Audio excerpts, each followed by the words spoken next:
But to Pashat know what the Rebbe's views on all kinds of topics, everyone has to have a quiz to learn the Rebbe's Igris. You have to know. You have to know.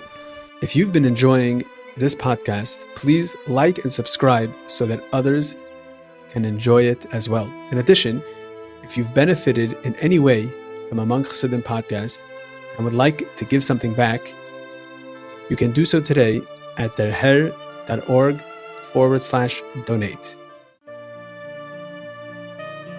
I'm Yassi Kamen. Welcome to Among Chassidim by Derher, an ongoing farbrengen about life as a chassid, our vibrant connection with the Rebbe, and inspired living shaped by the way he teaches us each and every day.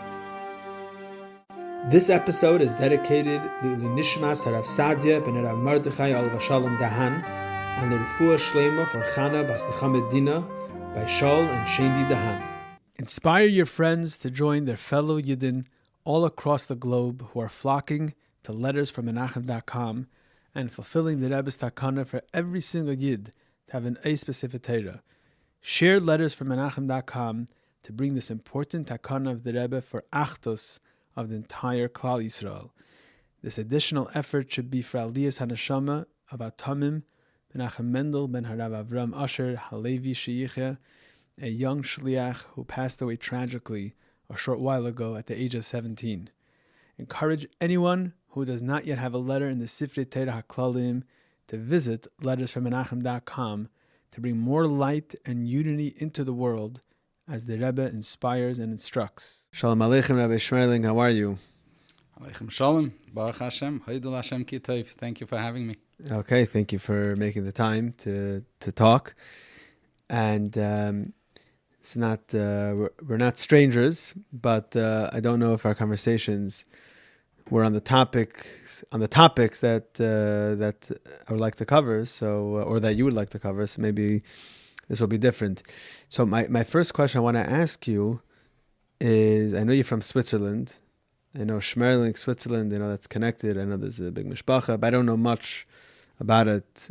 You know, where they came from, how they ended up there, v'chulu. So maybe you can start like that. How does that sound? Yeah, sounds like a plan. So my elder Zayde, my great-grandfather, Rabbi Schmerling, who was born in Kalisk in Russia, so Lubavitcher Mishpacha going back, Deiris till the time of the Alter Rebbe, moved from Russia to Switzerland around Tafresh Samach in the early 1900s. Had a brach from the Rebbe Rashab to move to Switzerland. We don't know much pratim about it, but he moved to Switzerland and he started a panos over there. He had a little store, grocery store, sold different food, and he started to produce Chalav Yisrael cheese. So this early 1900s, there are ads of Schmerling cheese already from 1910, even before. So mamish in the early 1900s, he started to produce Schmerling cheese. That is, he kept a kesher with Beis Harav, even when he was in Switzerland. Like I mentioned before, he came from a Lubavitcher Mishpacha. Actually, he writes in his siddur, in the back of his siddur, he wrote some family details, dates, yartzites, and different things. So he writes over there, we don't know the exact family tree all the way up, but he writes that we are descendants from Rabbi Yossele the Magid's, Rabbi Socha Ber Kabilniker. Rabbi Socha Ber Kabilniker was a Malamed of the Alter Rebbe. Later he became a Chos of the Alter Rebbe, and his son, Rabbi Yossel, was a Shadar of the Alter Rebbe, and he was an uncle of the Tzemach Tzedek. He married the sister of Reb Shalom Shachner, Tzemach Tzedek's father. So he's called the Vetter Yossele. Rabbi Yossele the Magid's. The Magid's, because his father was the Magid of Lubavitch, so we are descendants from them. And he also writes that his father is Mimishpachas Admo de Kopust. Now we don't know exactly how are we related to the Kopust Rebbe, but the Rebbe wrote to two Chassidim, to Rebbe Shem Tov and to Rebbe Ephraim Wolf in the 1950s, They traveled to Zurich, to Switzerland, and the Rebbe writes to them, you're for sure going to meet, or you should meet up with my grandfather. That's already Rebbe Bendit, the son of Rabbi Yitzchak, who was here a few times. He's also a mechutin in Mishpachas Beis Horav. So there's a Mishpacha Sheiches. So this is not the Schmerling from Eretz Yisrael that's related to the Rebbe. The Schmerlings in Eretz Yisrael, like I mentioned before, the Schmerling family goes back Chassidim of the Alte Rebbe already. One branch of the family went to Eretz Yisrael in the time of the Mittel Rebbe. Actually, one of the Einiklach of the Mittel Rebbe married a Schmerling, so there are numerous Tzitzoim Schmerling in Eretz Yisrael, including Zalma Schmerling, who used to come to the Rebbe, say Tillim, Shana Rebbe, brought many Bichlach to the Rebbe. Every Lubavitcher Machzor has it, you open up, Bichel Lechlecha Schmerling. So that's a maimah that was from one of these Bichlach. So we might be distant relatives of that branch of the Schmerlings, but these are the Eretz Yisraeli Schmerlings. We were from those that stayed back in Russia and were Chassidim of the Rebbeim, Ledereseim in Russia. My Elter Zayde moved to Switzerland. So in that Schmerling, when it says that they're related to Beis Harav, that's because of the Mitzvah Rebbe. Because they are Tzitzoim from the Alter Rebbe. Right. They are straight Tzitzoim. Our family apparently is not Tzitzoim, it's Meduik in the Rebbe's Loshen, Mechutanim in Mishpachas Beis Horav. So either because we are Einiklach of Rabbi Yossel the Maggid, who was an uncle of the Tzemach Tzedek, or because of the other thing that my Elter Zayde writes, that his father is Mishpachas Admo de Kopus, but we don't know exactly what that means. How are we related to Admo de Kopus? I assume it's some type of marriage relationship. Somebody over there married into the Mishpach of the Kopus the Rebbes. We don't know the details. So if anybody out there is good at it, try to figure it out. Can't. But apparently the Rebbeim knew about this relationship, and this time they knew better, but was closer in years. We don't know the details. My Elter Zayde didn't write the details. That's why we don't know. So your Elter Zayde was the start of the cheese, which still exists. That's also the chocolates? No, he didn't start the chocolate. After he passed away, my Zayde added on the chocolate, his son, Baruch Bendit. So he was in Switzerland, a lone Lubavitcher. Like there weren't any other Anash that I know of in those years. There was always a Frum Kehillah in Switzerland? That's why he went there? Yeah. There was a Yekische Kehillah and a Chassidische Kehillah. My Zayde davened in the Yekische Kehillah. He was a Chassid, but for him it made no difference. The Polish Chassidim or the Yekische Kehillah, neither is where he is at home, but he lived down the block from the Yekische Shul. So, but he grew up davened there. He grew up in Switzerland. My Zayde did. Yeah, my Elter Zayde moved to Switzerland, right. And his house was literally down the block from the Yekische Big Shul. So he davened there. He also was a Baal Koire there. But he kept up the kesher with Beis Horav. My Elter Zayde's sister married a second cousin, and they lived in Riga. When my grandfather became a bacher, so my Elter Zayde wanted to send him really to Atvatska, whatever, Varsha, where the yeshiva was then.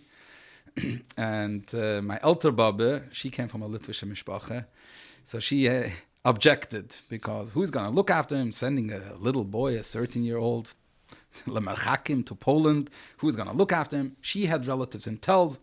Let's send him to Telz. And she won. They sent my grandfather to Telz. But for Yontif, he went to Riga, so his uncle, who lived in Riga, took him to the Friedige Rebbe. So my grandfather saw the Friedige Rebbe still in Riga. And, even when he was in Telz, there were a few Lubavitcher Bachrim in Telz. The Rosh Hashiva actually... So Shornel Atvatsk wasn't whatever, the Teim Chetumim in Poland. Right. And Friedige Rebbe was in Riga, there was no Atvatsk. Right, it wasn't Atvatsk. Wherever the yeshiva was... Yeah, but he started the yeshiva already. Correct. Good. I didn't think of the exact years. You are right. He came to tell the Rosh Hashiva over there, learned Chassidus. The Rosh Hashiva had an appreciation and told my grandfather, it's coming up to Yutas Kislev in a few days. There are the Reich brothers, who are also Lubavitchers, go to their Achsanya. The Bachim, there was no dormitory. The Bachim lived in different places. Where they are staying, there for sure is going to be some type of Fabrengen. And your father probably wants you to go to that Fabrengen. Yeah. Tells, Shabbat tells. Who was the Rosh Hashiva? Rav Bloch. Yeah. Anyways, so even when he was learning in Tells, but he davened Aaron Nusach, Lubavitcher Tfilin, he knew the Sheiches, a Lubavitcher family did the same, but still, he didn't learn in Temchet Mimim. He shaved his beard, and all his years. He wasn't like a typical Lubavitcher, but he knew the Sheiches, of course, connected to Lubavitch. The Frierdiker Rebbe came here to America and right away tried to save whoever he could from Europe. Everybody knows, of course, the gewaltige work that the Frierdiker Rebbe put in to bring the Rebbe and the Rebbetzin here. But it wasn't only them. The Frierdiker Rebbe tried any Chassidim. So the Frierdiker Rebbe made a list of Chassidim and their families to try to arrange visas to bring them to America. We didn't know this, what I just said.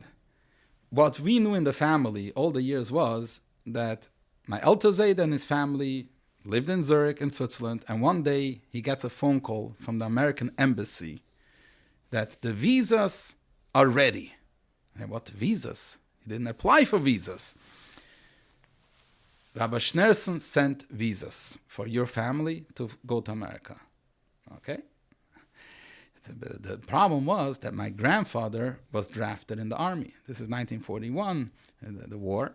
And while... Which army? The Swiss army. I thought the Swiss were not involved. The Swiss weren't in the war, but they didn't know that in advance.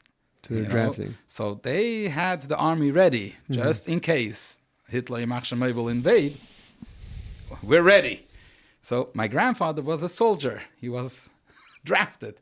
He couldn't leave Switzerland. My Elter Baba said, she's not leaving her son back, going to America. She doesn't want to hear of it. My Elter Zayd said, the Rebbe schickt visas. The Rebbe sent visas. He got to go. So they made they decided that him and his daughter, who was married to someone, Avram Schnall, not a Swiss citizen, and therefore he wasn't drafted to the army, they'll go. And then, after the war, the rest of the family will join. They actually did that. They came to America, and so Stam, interesting now, I'll tell you in a moment, the Frierdiker Rebbe's Yachas, but he ended up passing away in Tafshin Hay, 1945. So after the war, there was nothing for my Elter Baba and my Zayde to move to America for anymore. My grandfather came for the first Yartzeit in Tafshin Vav, 1946 to New York, the Yartzeit. He was by the Frierdiker Rebbe, along Yechidus, down for the Amid. But so his son-in-law passed away. My grandfather's father, Rabbi Schmerling, passed away here in America. Not the son-in-law. No, son-in-law lived for many years. Okay, fine. So the Frierdiker Rebbe, I heard the following from numerous Chassidim. The family knew about it, and I heard this from Rabbi Yisrael Kozheminski, Olav Hashalom. I heard it from a label Poizner, Olav Hashalom, passed away recently, that the Frierdiker Rebbe said, when my great-grandfather came to America, Mashiach will come, we'll say L'chaim, we need Schmerling cheese, and make sure to have cheese ready for when Mashiach comes. In the Sichos, it's not printed. In recent years, Baruch Hashem, the Eibusha helps. There's churros. Every family prints churros for Simchas. So one family printed a Hanoche of the Verbringen of Yud Kislev Tavshin Beis. And over there in the Hanoche, it's a typed Hanoche. It says, I guess between the Siches, somebody pointed out to the Frierdiker Rebbe, there is Schmerling from Schweiz. And the Frierdiker Rebbe responded, they should tell him.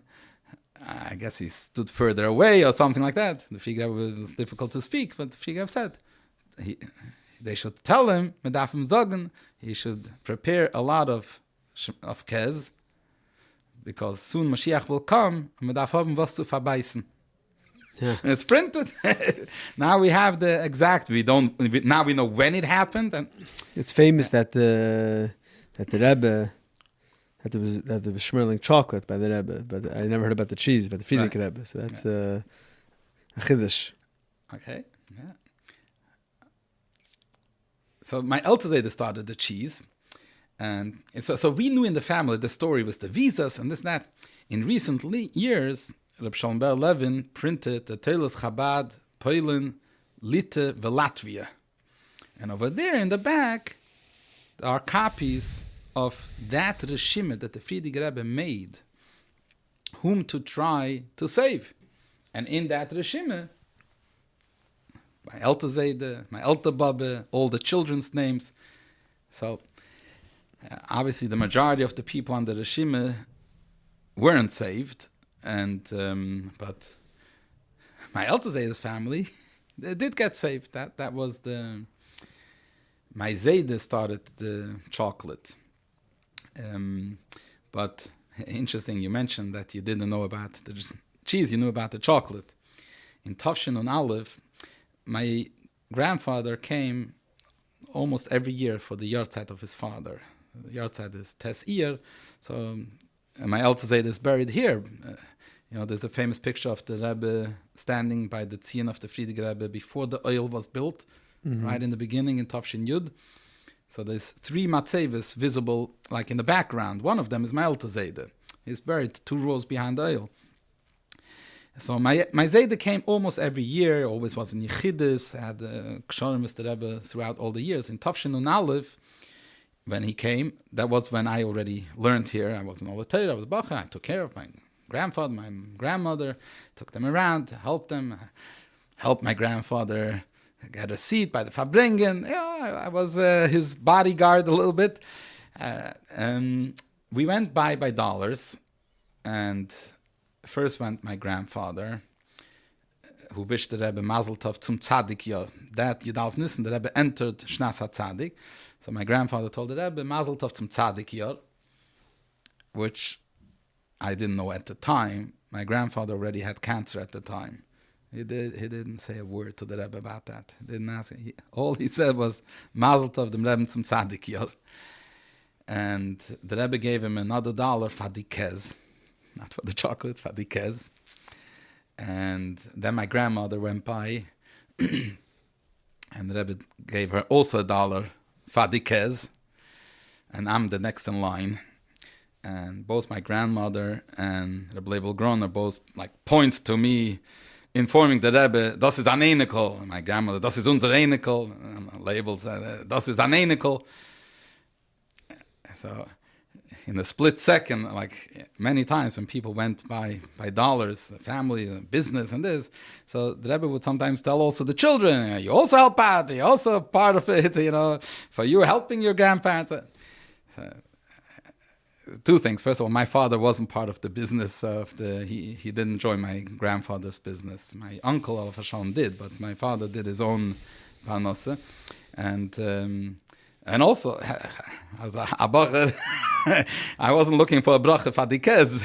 Right. Yeah, so the Rebbe gave me $1, and Chassid Reshamayim belandet. So I'm still working on being mekayim that bracha, verstehst du? It's a bracha for Riches Yomim. Right. To be a Chassid Reshamayim belandet. You're definitely not doing the kez. Definitely not doing the kez. But you see that the Rebbe mentioned the kez. So everybody knows, and it's true, the Rebbe did eat the Schmerling chocolate. The Rebbe ate the bittersweet noblesse, the one with the horse on it. That was the one. Was it sugar-free? I don't know, sugar-free. I don't think it existed then, sugar-free. Maybe In the later years, they made it also sugar-free. Ich weiß nicht, but the bittersweet, noblesse chocolate, that's what the Rebbe ate. So the Rebbe could have told my grandparents for the chocolate. The Rebbe said for the kez. So, Bescheid in Tafshin and Aleph, this was after Chav Chesnissen, and this was shortly after. This was Yudalet Iyar, I believe, was the date. And as a Koch, Mashiach, the Rebbe was also there, Yud Kislev Tafshin based by the Fabring, and the Vier Rebbe said, man darf zustellen, Kez, als Mashiach wird sein, kommt bald sein, auf was zu verbeißen. So maybe because of that, I don't know. That was a irrigation. Right. But I mean, it's a good hergish. I'm saying the Rebbe is, attributing it to the Fidik Rebbe and Mashiach. Yeah. Okay, so what about you yourself? So I grew up. So to continue just that hemshech over here. So my grandfather, because he went to a Litvish yeshiva, still had a shaykhis, as Lubavitch had a shaykhis Rebbe. He always came yichidus every year, and he had interesting yichidus. Now I don't know if I want to get into saying all kinds of stories. Maybe later if there's extra time. But when his children grew up, he decided to send them to Litvish yeshivas too. The preconceived notions, Chassidish yeshivas, lernt man nicht so good. Dafkin Litvish yeshivas, you learn. Okay. So he sent my uncle, my father, to Litvish yeshivas in Eretz Yisrael, in Switzerland, in Luzern, in Eretz Yisrael, Chevron, Ponevezh, different yeshivas. But while they were in Eretz Yisrael, they learned Tanya by Reb Nachum Goldschmidt. They went to Fabringens, different Fabringens. There was a Yid in Bnei Brak, labeled Zalmanov. These Chassidim had a huge hashpah on both my uncle and my father, to the extent that both of them, after the chasna, grew a beard, put on a sertuk, and became full-fledged Lubavitchers. They sent their children already to Lubavitch yeshivas. So that was already back to the roots. It's a Lashon. Yeah, I was thinking of a different Lashon, but yeah, that's good. Whatever. It never went that far. Like I said, there was a kesher all the years. Then my grandfather came every year to Yechidus. He wasn't a chassid, so he would sit in Yechidus and talk to Rebbe, Fabring, Shmuz. A story that I heard from my grandfather during that visit in Tafshin and Aleph.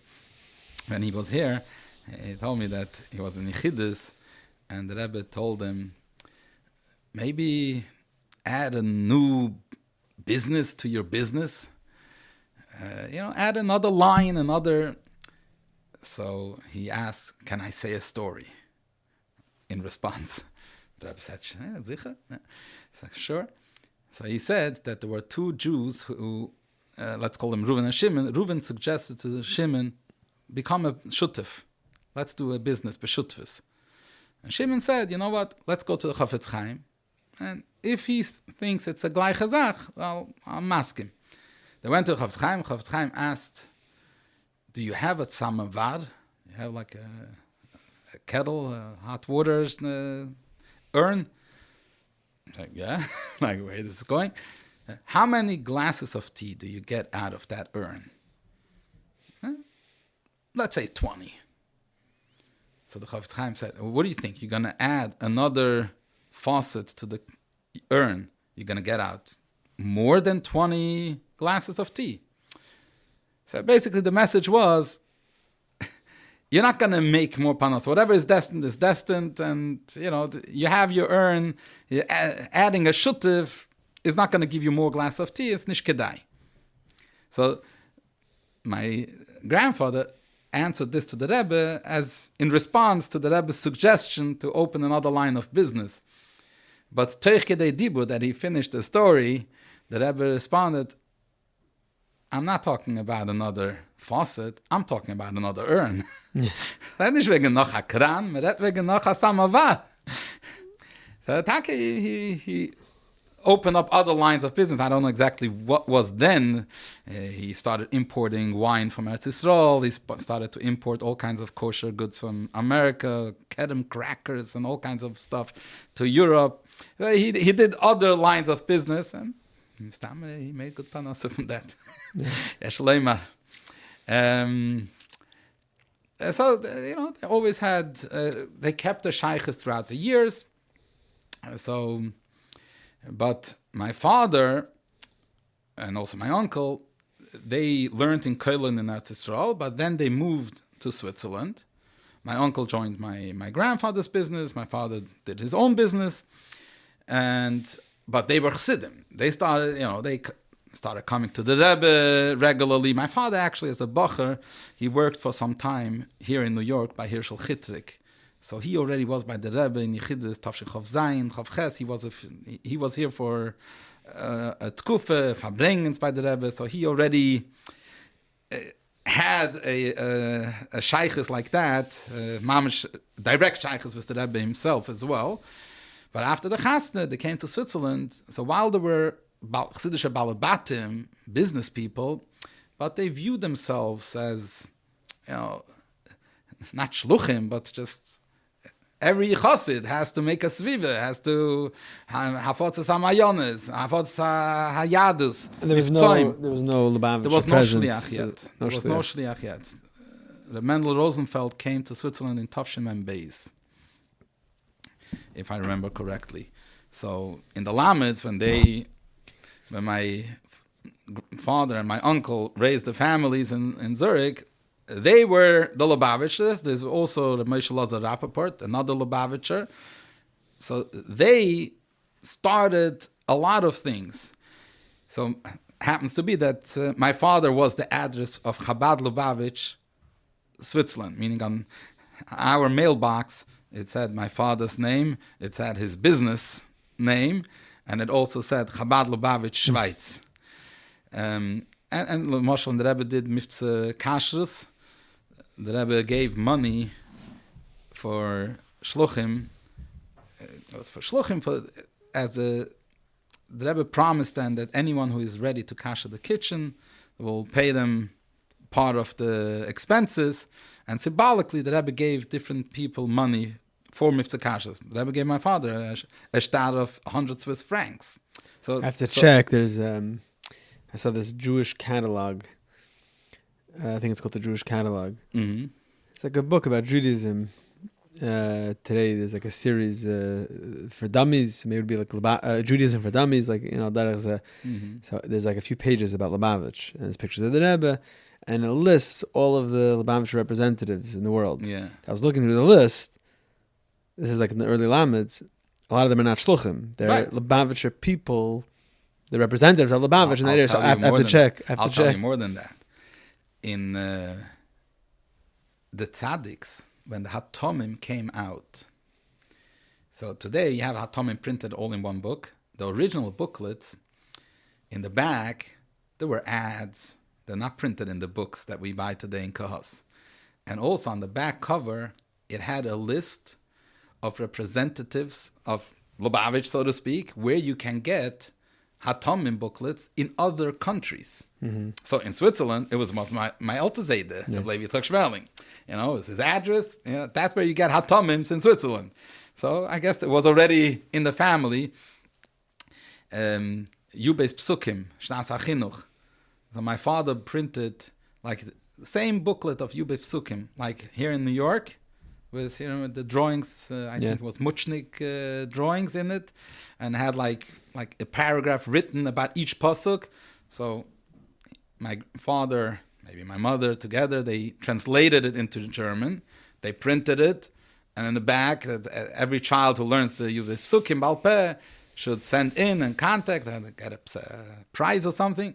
Also, my parents' address. That was like, but it wasn't only my father. It was my father and my uncle and also Moshe Lazar Rappaport. They did every Lag Baimer. They did a huge parade for children. One year they did it on a ship. I fell into the water of the Zurich Lake. It was a whole pasha. Before it started, we went in the morning early to set up, and my father had to go, and I gedreht, and I fell into the water. I knew how to swim, but it was fun. Anyways, so although they were Pashat Balabatim, and they kept on begging the Rebbe in Yechidus, both my father and my uncle, numerous times to send the Shliach. Because, we're business light. We don't have an official Shliach. The Rebbe had his reasons why he didn't want to send initially. Eventually, the Rebbe sent a Shliach. And they were Chassidische Balabatim who were Eisik in Kol HaMivtzoim, in Shiur Chassidus, Yutes Kislev, every time they made a big Farbrengen. So, growing up in such an environment, also us children always felt we represent Lubavitch. Like we went to a school, the Jewish school in Zurich was a school for alle Kreisen. Chassidische, Litwische, Vishnitzer Chassidim, Gerich Chassidim, Alexander Chassidim, Belzer Chassidim. Like I had a Melamed, a Belzer Chassid. A different year I had a Melamed, a Vishnitzer Chassid. And I had a Litwische Melamed. Like over the years we had all, it's like Achdus of Klal Yisrael over there. All the Frume Yidden, it's still so like today. There's only one school. One big school. Alle Frume Yidden learn in that school. So being Lubavitch Chassidim, and we always, similar to what Shluchim's children feel, we represent. We're not just, we happen to be the Lubavitch Chassidim. No, as Lubavitchers, you actually represent something. And you have to do hafotze. I remember when the Rebbe came out with Sefer Torah L'Yaldei Yisrael, my father sat me down Sunday. You have to call all your classmates. Got all of them to sign up for the letter in Sefer Torah. Then we went big. All the children in the entire school, the boys' school and the girls' school, we signed up everyone to Eis B'Sefer Torah. Yeah. So we weren't Shluchim, aber was heißt? The Rebbe sagt. That the atmosphere I grew up in was a Chassidische atmosphere in that way. We also had numerous Chassidim that just came through our house. They stayed in our house. Different shadarim, Yidden, fundraisers for meisters. So, but these were Chassidische Yidden. And as a child growing up, reading the Yiddische Heim and Schmussen mit Kinder, reading Heischke Dubravski's descriptions of Farbrengens in Samarkand. So I had a very vivid imagination. So these Chassidim, and they were Taka Chassidische Yidden. A Yid like Reb Kusha Kalmanson from Brunois. He came, stayed in our house, fundraised for the yeshiva, but just to see him daven, to see him bench at our kitchen table, such dignity. He was he held himself with such a, he looked like a ish mura me'am. Had the mashpia in Nachler, Michal Mishulovin. He also came to our house. He stayed a couple of days, whatever. He was just to see his face can machine werden ayre shamayim. But to say this, the way he davened, the way he learned, it was just geschmack. And these Yidden interacted with us children. We were children, but they told us Chiddushei Maises and had a major impact on our growing up with the Chassidische outlook. There was a Yid, Rabbi Shmuel Gorevich, Rabbi Icha the Masmit's son. My wife's uncle, Lazar Gorevich from Ten Heights, is his son. Rabbi Shmuel lived in Lud, and he also went around to fundraise. So, he came every year through Switzerland. He stayed in our house. So I don't remember the story from then. I heard the story later on that he passed through, stayed in our house, and then he would go to other places in Europe, maybe England, whatever. Then he would come to the Rebbe, and then he would have Yechidus, and then he would go back to Eretz Yisrael. One year, he calls my father from New York if he can come again to stay in our house on the way back too. My father said, sure, B'kavod Gadol. It was unusual because usually we're like, what are you coming again? He's not coming to fundraise again. Okay, but he didn't ask questions. You want to come? Gesundheit? Anytime. He comes back to Switzerland. And this is Achsidische der Herr. Mamish Achsidische der Herr.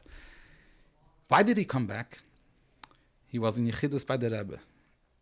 And he gave the Rebbe a report of his travels, everything that happened. And the Rebbe reads in his report that he stayed by Akiva Schmerling in Zurich. The Rebbe asks him, was macht in Parnasse? My father was having a hard time. And my father had written to the Rebbe, and I don't know what time before my father was in Yechidus. So he probably told the Rebbe that he's having a hard time. And so the Rebbe saw my father's name. He asked Reb Shmuel, was macht in Parnasse? How is he doing financially? So Reb Shmuel said, es kann sein besser. It could be better. The Rebbe gave a krechts. And then the Rebbe gave a bracha to my father, to Shmuel Gorevich in Yechidus. The Rebbe soll geben, Parnasse, bekovid, b'mnuche, b'archove. So Reb Shmuel could have called my father and told this to him on the phone. He felt that would not be the right way to go about this.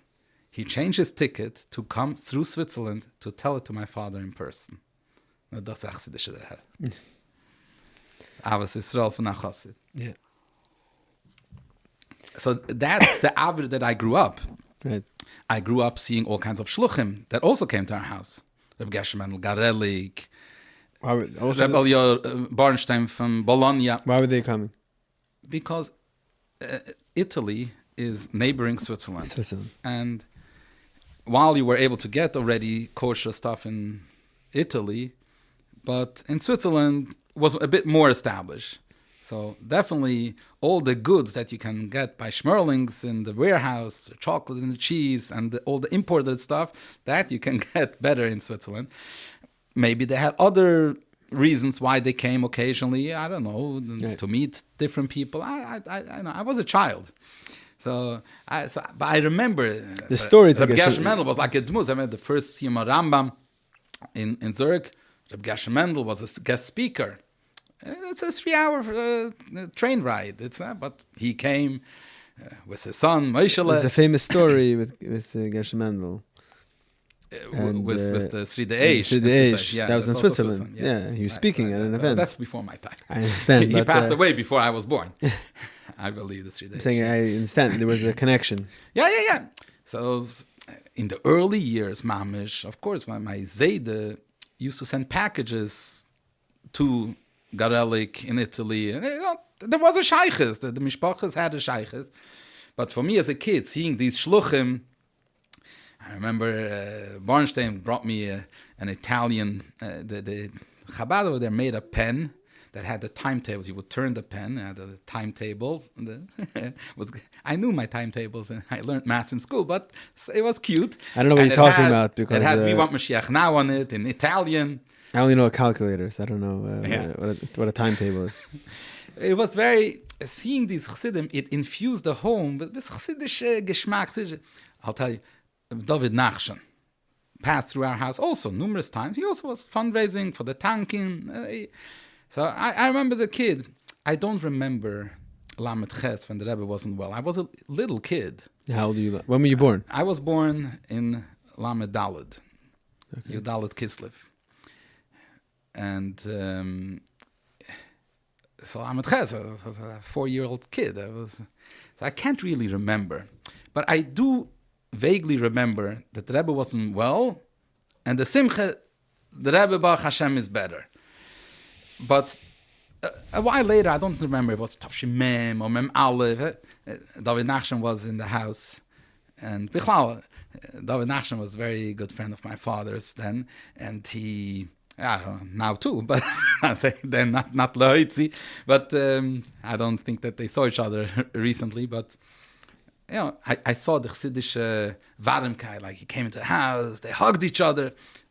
I've never seen a Chassidish kush before like that. It was David Nachshon where I saw that. And, you know, I said something, I don't remember what I said. I mentioned the Rebbe. The Rebbe, so David told me, the Rebbe soll gesund sein. You mentioned the Rebbe's name, the Rebbe soll gesund sein. This was more mudgish as I'm sure that Chassidim said the Rebbe soll gesund sein alle Jahren. But especially it was after Lamed Ches, it was more murgish, and to correct the child, to tell him, no, you got to say that Rebbe soll gesund sein. Right. Yeah. So that's... So this was all before I ever came to the Rebbe. Yeah. But your father was going My to the father Rebbe was during- going... Actually, my father's business caused him to be in New York pretty frequently. In later years, it was like once a month, mamish, like all the time. In my earlier years growing up, it wasn't that frequent, but still, it was a few times a year that he was here. And every time he came, of course, he didn't come just for the business. He always was by the Rebbe. He didn't usually stay for Shabbos, but if it was a weekday Farbringen, and sometimes he stayed for Shabbos. So I remember he would come back, he would share something. I remember when he came back, and he gathered all of us kids at the kitchen table, that the Rebbe spoke about an important Indian, not to have tamene animals. So go to your rooms and go through all your toys and tchotchkes and any non-kosher animals, bring it here, and we're going to get rid of them. So I remember that when, Anaya Yiroi von Rebbe and Eimer Ve'ese. My father had this big koch in the Rebbe Siches. He would sit by the Shabbos table. For us kids, it was a little bit challenging, and I don't suggest everybody do that, but he would take out a Siches Kodesh and read through an entire Siche, like a long Siche. And my father would do that, like with the tune, the way the Rebbe said a Siche. The only other person I saw talking that way was Mullah Azimov. Right. That the Chazer a Siche with the tune like the Rebbe is saying the Siche. But he would sit after the soup, before the next course, Siches Kodesh. We understood Yiddish well, and we tried to understand, and but the Hanoch, Mechazet it's da Siche von Rebbe. Likute Siches, he was Baki in Likute Siches. I remember by my bar mitzvah, I got from my uncle a set. Chov Dalet Krochim Likute Siches were out then. In my father's study, he had all the Krochim, and every time a new Krach would come out, like I said, by my bar mitzvah, it was 24 Krochim. But all the years before that, every year, another Krach came out. So every time father would come back from New York with the new Krach, Likute Siches, a ganze Simche. But he also had in his closet, in his study, the booklet, because till the new Krach comes out, Right. the booklets, we got the booklets in the mail, usually like a week or two later, but didn't matter. The same koch, it's 2 weeks after the Pasha, who cares? My father would go through the Sichim, the ganzen koch, and the Rashi Siches, he would teach us the Rashi Siches, he would go through with us the Rashi and this. Also by the Shabbos table? No, that's not by the Shabbos table, that's Tamazeh. And that was, so we grew up with that koch in Rashi Siches. I still have a koch in Rashi Siches, all the Rebbe stated, but the Rashi Siches especially, because that was also more shaykh. He would ask us the questions and like teach us the Rashi by learning the Rashi like that. Before my bar mitzvah,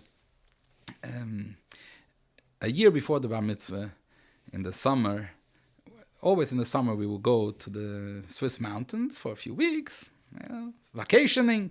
And Chagav, one year my father gets a letter. He would forward his mail from the city to the mountains. His business, whatever. He needs the mail to be forwarded.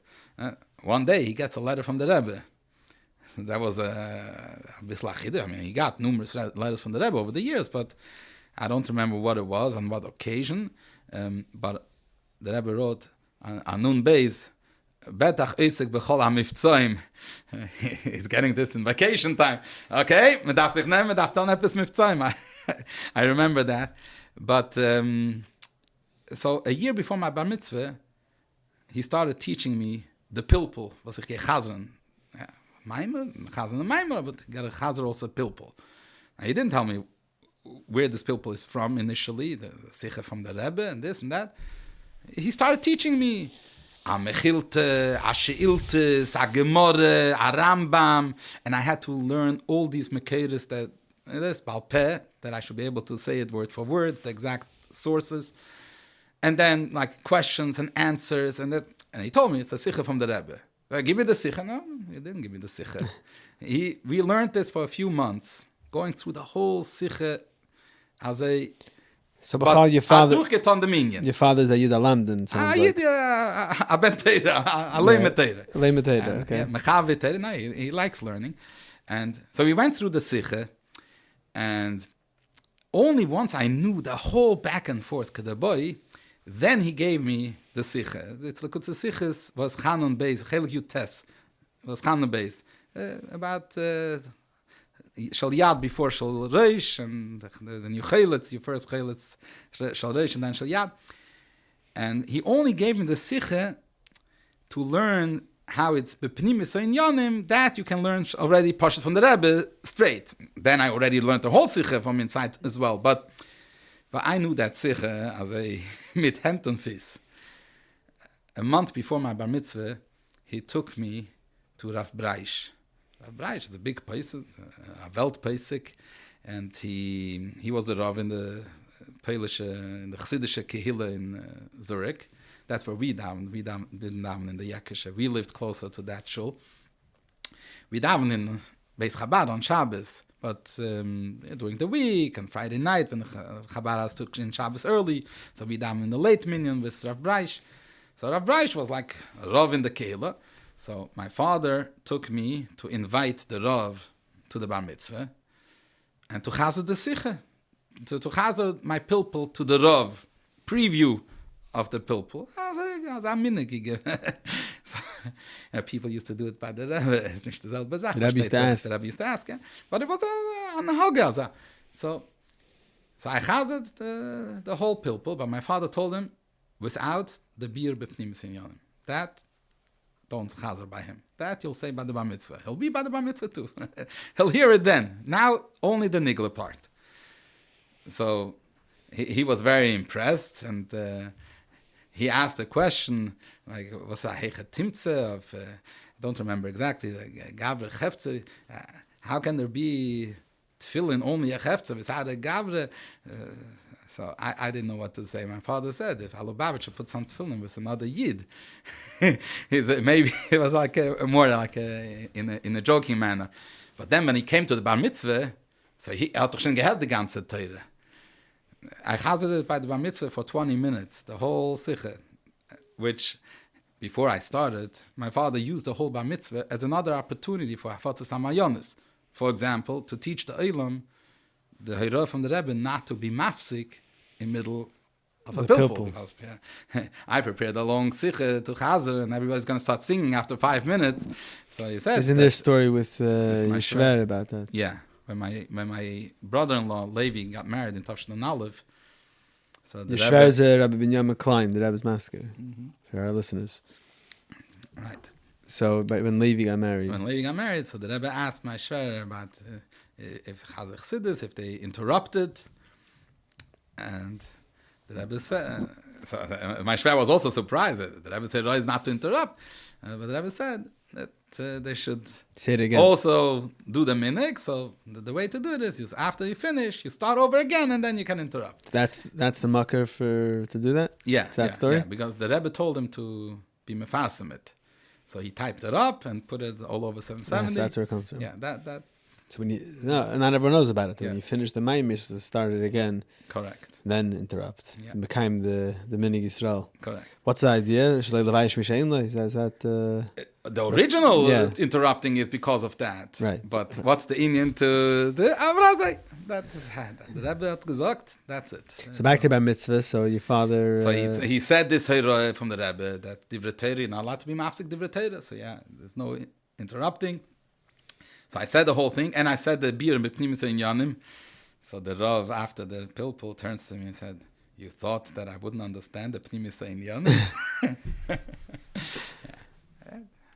Okay, so I guess that's a hira on how to make something niskabel by somebody, is hold back, then they're going to want it more. Yeah.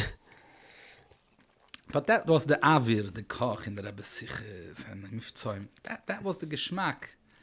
It's also very interesting that your father, I mean, since you weren't growing up around other Lubavitchers and that sviva, but like your father, had Bashkacha Pratis, the reasons to be in New York all the time, so he kept them bringing back the Grusin. It's very interesting. Yeah. So And what other, like, were there hookups already at the time? Like, So the hookups was like this. It was very expensive to make a hookup, a phone call for a few hours. So not every Farbrengen. We used to get from WLCC the tapes of the Farbrengens in the mail. And my father used to listen to the whole, Farbrengen, we would hear it in Mitten Elul or whatever. But we would always hear the Farbrengens in the car, here, there. My siblings recently, we spoke about Mr. Shlomo Galil, Tavshim Beis. We were little kids. So they couldn't believe that I remember some things. So they said, what do you mean? We went up to the mountains. We heard the whole U-Base Tammuz Farbrengen in the car. And of course I remember, certain things were like... Right. You remember where you were? Yeah, it's stuck. But occasionally there was a hookup. So we got the hookup from London, from Hackner in London. That's how we got it. And the Anash would gather in our living room, but I wasn't allowed to stay up. It was the Farbrengen started when in Zurich was like 3 a.m., 3:30 a.m. It wasn't. I was a kid. I had to go to school the next day. But there was a commotion. People came into the house. The Rebbe would speak on a speaker in the dining room. I would wake up and you knew what was going on. Take me ad mamish. Amen. And then Nigan would burst out. I would wake up again. So I would hear that in the background. The first hookup Farbrengen that I was allowed to stay up was Yud Aleph Nissen Tavshim Mem Beis. Then they already had opened up the Chabad house, the shul. Don't remember, it was Tavshim Mem Aleph. My father, my uncle, and Moshe Lazar Rappaport opened up. Before the Shliach came, they opened the shul, the Beis Chabad. Then the Shliach came. But Yud Aleph Nissen Mem Beis, I believe that he was already, I think he was already in Switzerland. And this was Shmeinim Shana, Yud Aleph Nissen Mem Beis. So that was the first time my father woke me up, allowed me to be by the whole Farbrengen. So I remember that. There was a Yid, Rabbi Yaakov Erlanger. He was really from a Yekish background, but he had a Shaykhis to Lubavitch. His father arranged for a Sregim, for the Rebbe Rashab. But he used to daven in the Chabad house, but he never was by the Rebbe. He was already an Alter Yid. So for Yud Aleph Nissen Mem Beis, the Anash paid for him to go to the Rebbe. So I remember the Rebbe giving out the Tanyas, and the Rebbe said, "There's a Lufa and Stuppen," and so all the Anash in Zurich were like, "Hey, Yankel, stop pushing!" Just that was childhood memories. So there was a Geschmack, a Koch, Leben mit dem Rebbe. The first time that I came to the Rebbe was actually Tkufas Hashana, and I just saw in my Shviga's house the Kislev der Herr. Mm-hmm. And I see it's the Farbrengen. It's right behind you. Test Kislev Tavshim Mem Beis. That was the first time I came to the Rebbe for that Farbrengen. Yutas Kislev was Tuesday. We came to New York on Sunday. The first time I saw the Rebbe was on Monday, Erev Yutas Kislev. It was before Mincha. The Rebbe came out of the room, and I will always remember that image, how I saw the Rebbe the first time. The reason for that is because in our dining room, there was one big picture of the Rebbe hanging. It wasn't like the inflation of pictures like today. It was one nice picture on the wood. It was a picture of a Yechidus, and the Rebbe is sitting with his hand on the table like that. There's the glasses on the table. It's a famous picture.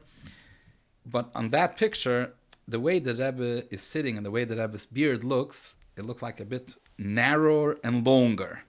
So I expected the Rebbe to look that way. Now that picture is from the mid-Lamids, early Lamids, I'm not sure exactly. This was Tavshim Mem Beis, a couple of years later, and the Rebbe didn't look the way I expected him to look. Now I also like to doodle and draw. As a kid, I used to draw pictures and this. I drew tons of pictures of the Rebbe in my imagination. Yeah. Mm-hmm. So I had a certain image of how the Rebbe looks. There weren't videos. There was no gem yet. The Farbrengens were already transmitted on satellite or whatever, but you never access. I never saw it. And I didn't see. I remember my father brought home the album Rebbe that has pictures, Frieden's pictures. So I saw other pictures of the Rebbe, but many of the pictures were also from those years and from earlier years when the Rebbe was young. So I didn't expect the Rebbe to look the way the Rebbe looked. The Rebbe came out of his room and walked into the hall. It was so surprising to me. The Rebbe's beard was a bit wider and shorter, so it pushed. That image is like burnt into my memory. Baruch Hashem, and I hope I will never forget. Among Chassidim is brought to you by Chassidische Der Herr. We live in a chaotic world, a world where for us Chassidim is a seinu, lei ra'inu, we do not have the ability to hear and see the Rebbe on a daily basis.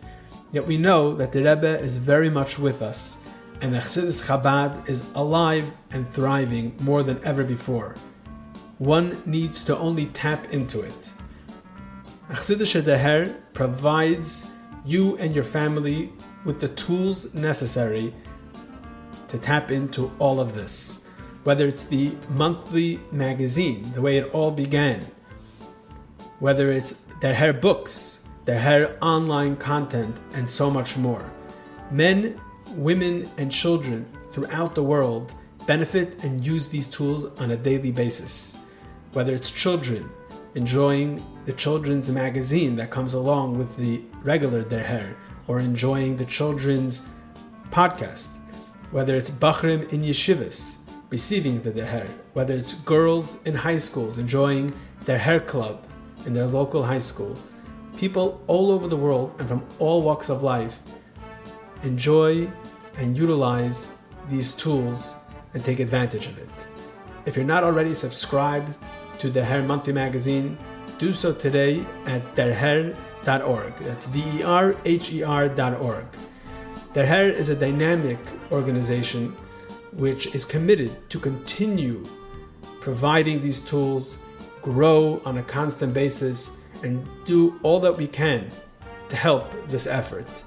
Baruch Hashem, it takes a lot of resources and finances to make this all happen. You can be part of Der Herr through your financial support as well, through visiting our website derher.org, or through contacting us to setting up a meeting. Thank you very much. Enjoy the rest of the podcast. The Rebbe held his siddur and the gartel in the hand. Only later did the Rebbe start coming into shul already with the gartel on him. In those years, the Rebbe still put the gartel on in the zal, and the Rebbe was giving out coins to all the children. Now, nobody told me. My father didn't tell me that, you got to keep the coin and a different coin goes into the pushke. I habe gar nicht gewusst. I just knew the Rebbe gave me a coin, and I saw kids go to the pushke, put it in. So I got a coin from the Rebbe. I stood closer to Gan Eden HaTachten. I walked to the pushke, put it into the pushke, like I saw kids putting, and then I just stood there near the pushke. The Weile, the Rebbe continued giving out coins to the other kids, and when the Rebbe came to the pushke, the Rebbe looked at me very intently. Shem bakumen a cent. And I was so awed. This Yiras HaKavod, I couldn't answer. I wanted to say, yeah, I understood. Yiddish was, I grew up with Yiddish. But I couldn't say, the Rebbe didn't give me another coin. I guess the Rebbe asked me, the Rebbe got the answer anyways. And then the Rebbe put that was your welcome. The Rebbe put his own coin into the pushka, and then the Rebbe went into the zal, and then the door closed. I didn't know the Seder Hadvarim. I want to go in and daven with the Rebbe, but later I knew that by Kriyas HaTorah the door used to stay open, but by Mincha Ma'ariv, after the Rebbe would go in, Chadakov would. Because the Rebbe is facing because the door. Rebbe was standing right there and davening, so I can look at the Rebbe's face. Right. By Kriyas HaTorah, the Rebbe is facing the other way. Right. Yeah. And also, it's not a tefillah; it's not Shemona Esrei. Right. It's talking of which, in the later years, after Farbrengens, the Rebbe used to daven near his place by Farbrengen.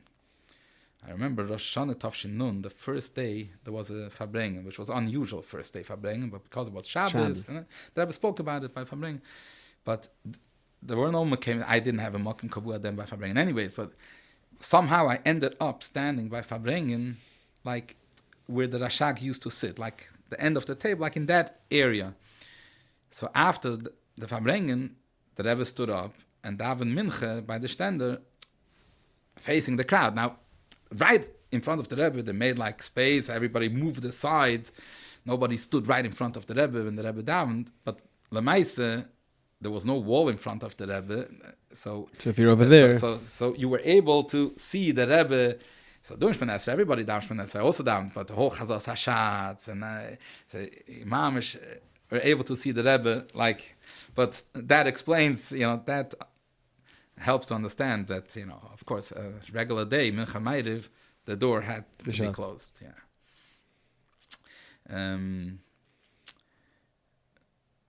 So, how old were you when you came to the Rebbe the first time? Oh, so I was 8 years old. My brother also came. What year is I this? was 7. So Yutas Kisov Membeis. That was the first time we came to the Rebbe. And so there's no Yechidus. There was no Yechidus. We were by the Farbrengen. My father made sure Tuesday afternoon, we had to sleep, which wasn't so difficult because we were jet lagged anyways. And the Farbrengen was a 5-hour Farbrengen. It was like a long Farbrengen. So I don't remember Mamish Teichen of the Siches. I remember that everybody stood up for the Maimer. I didn't know what was going on. My father told me the Rebbe gave Zagna Maimer. And I remember the Rebbe would clap. I saw briefly when I glanced through the Derher that it talks about the strong clapping. I remember that because I remember my father lifted me up and lifted my brother up to watch the Rebbe clapping. Because we stood at the end of the Farbrengen Bime, but we were kids.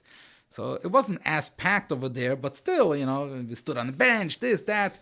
On the video of Yutas Kislev Membeis, there's a video of the entire Farbrengen. So only at the end of the Farbrengen, at one point, does the camera go to that corner, and you can see my father and me and my brother singing the Alter Rebbe's Nigun, the Nigunim at the end of the Farbrengen. So I remember my father lifting me up, lifting my brother up to watch the Rebbe clap vigorously. I think, stark, stark. So that is also one of the images that I remember from our first visit by the Rebbe. That was the first time by the Rebbe. And since after that, you came more often, or not necessarily? That was a one-time thing. It was very expensive to come. It was very, very expensive.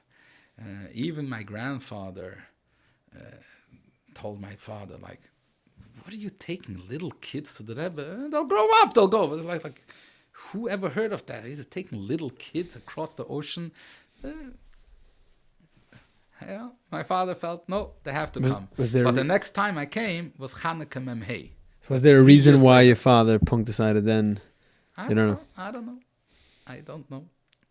My father was a Yutas Kislev digger. He used to come many years for Yutas Kislev. Not every year, but many years he used to come. And I guess he decided to take his boys with. So the next time you were there... I'm trying to think now. You asked me the question. My mother was expecting then her youngest child. Maybe to ease the burden on her, take the two boys along. But it was meshuga expensive. So it wasn't a common thing to do. Yeah, anyways. Yeah. And the next time was, you said... the next time was Chanukah Memhei. So Chanukah Memhei, so we came for the whole Chanukah, almost the whole Chanukah, I don't remember exactly, but we were here. I remember the rally, I remember the Sicha to the Skenim, I remember the Shabbos Farbrengen, and at that point I was already a bit older, and like when I was 8 years old, my father didn't teach me Likut Sichas Mamish, but when I was 11, I already learned a whole bunch of Sichas. I remember the Sicha Rav and Shmuel, about Melech Chodosh, certain Sichas I remember learning with my father. So at that point, I read, and I knew Yiddish, so I didn't understand the whole Farbrengen, but I stood the whole Farbrengen trying to understand as much as I could. I had a Gerer Chassid Amalamed. He told my father, he's only giving reshus for me to leave school. The school.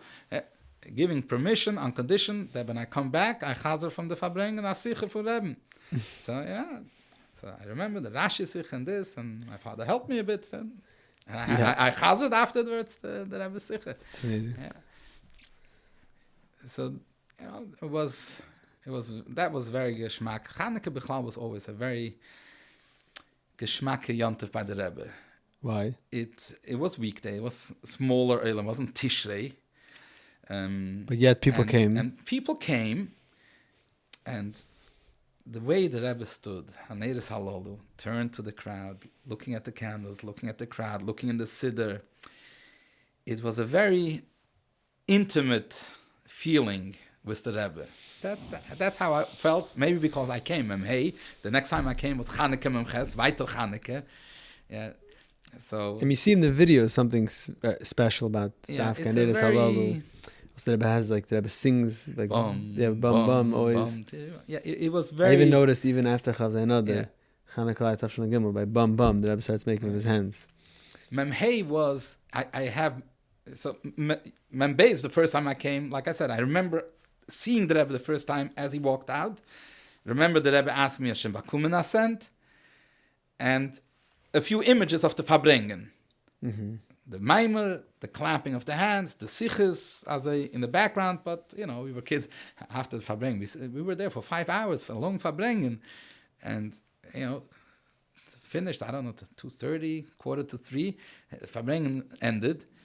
We were hungry. My father took us on Kingston Avenue. The pizza store was open. We had pizza at 3 a.m. I don't know how many Crown Heights kids had that experience. Bechlal to stay up a whole Farbrengen as mitten in the Nacht, that age, 8-year-old boys, and then to go eat pizza on Kingston Avenue. I have a family member that I think there was a dilemma. Her kids associated going to the Rebbe with pizza. So I didn't associate. No, it was a big dilemma. We were just hungry. My father didn't know what was going to do with something. It was bothering her that this is the association, but she was told it's okay. That they know what the Iker and the Tafel is. You remind me, Rabbi Yisrael Friedman, he was our Rosh Hashiva in Altere, so he Farbrengen with us on numerous occasions. He made that point.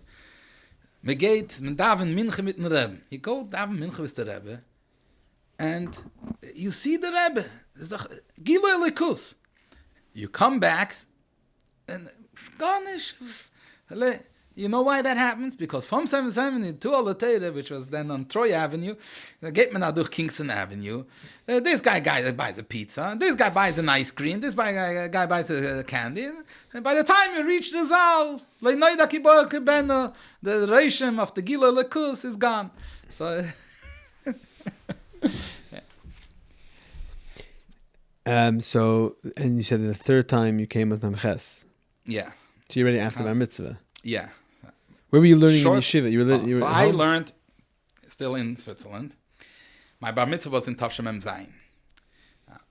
The plan was that after my bar mitzvah, my father's going to send me to a yeshiva, a Lubavitcher, Temchetmimim yeshiva.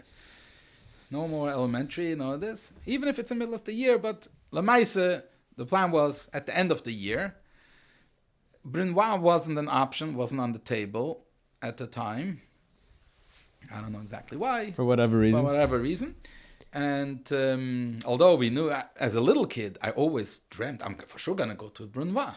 Because Reb Kusha Kalmanson used to come to our house once a year. And of course, I'm going to go to Reb Kusha's yeshiva. I was a little kid. My father, I never discussed this with my father. That's what I thought. My father never thought that. My cousin went to learn in London, the Mechina in London, in the yeshiva. My father sent me to Teras Emes in Yerushalayim. Now, he would have sent me already in the beginning, middle of Mem Zayin or something like that, or the end of Mem Zayin. Helft der Rebbe that 2 months after my bar mitzvah, I had a skiing accident. Growing up in Switzerland, everybody grows up on skis. Just mikatnus. So I went skiing from 7 years old, 8 years old. I was a good skier. I was able to ski, but had a bad fall. And the way I fell was in Azar Eifen that I broke my hip. Wow. I ended up 6 weeks in the hospital, 8 months on crutches. And then I needed physical therapy to learn how to walk normal again. So when that ordeal was over, I was finally ready to go to yeshiva. But beforehand, my father took me to the Rebbe. That was Chanukah Memches. And after I went, Tevis Shvat, I went to the middle of the year. I joined the yeshiva in the middle of the year.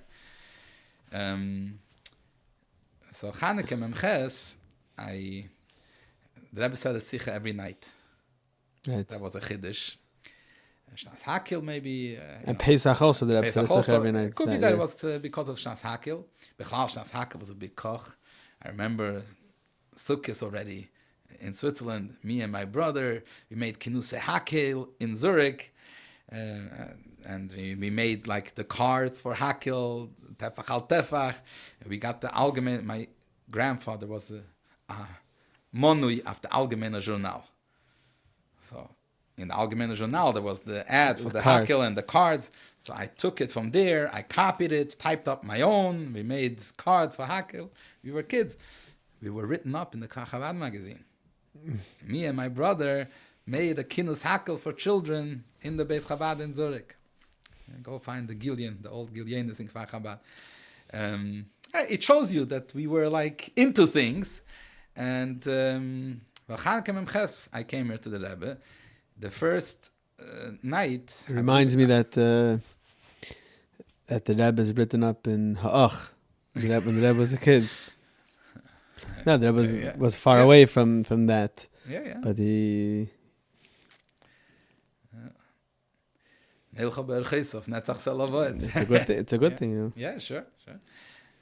So Chanukah Memches, the first sicha, after the sicha, the Rebbe came down. The Rebbe was giving out peklach of dollars to the tankisten.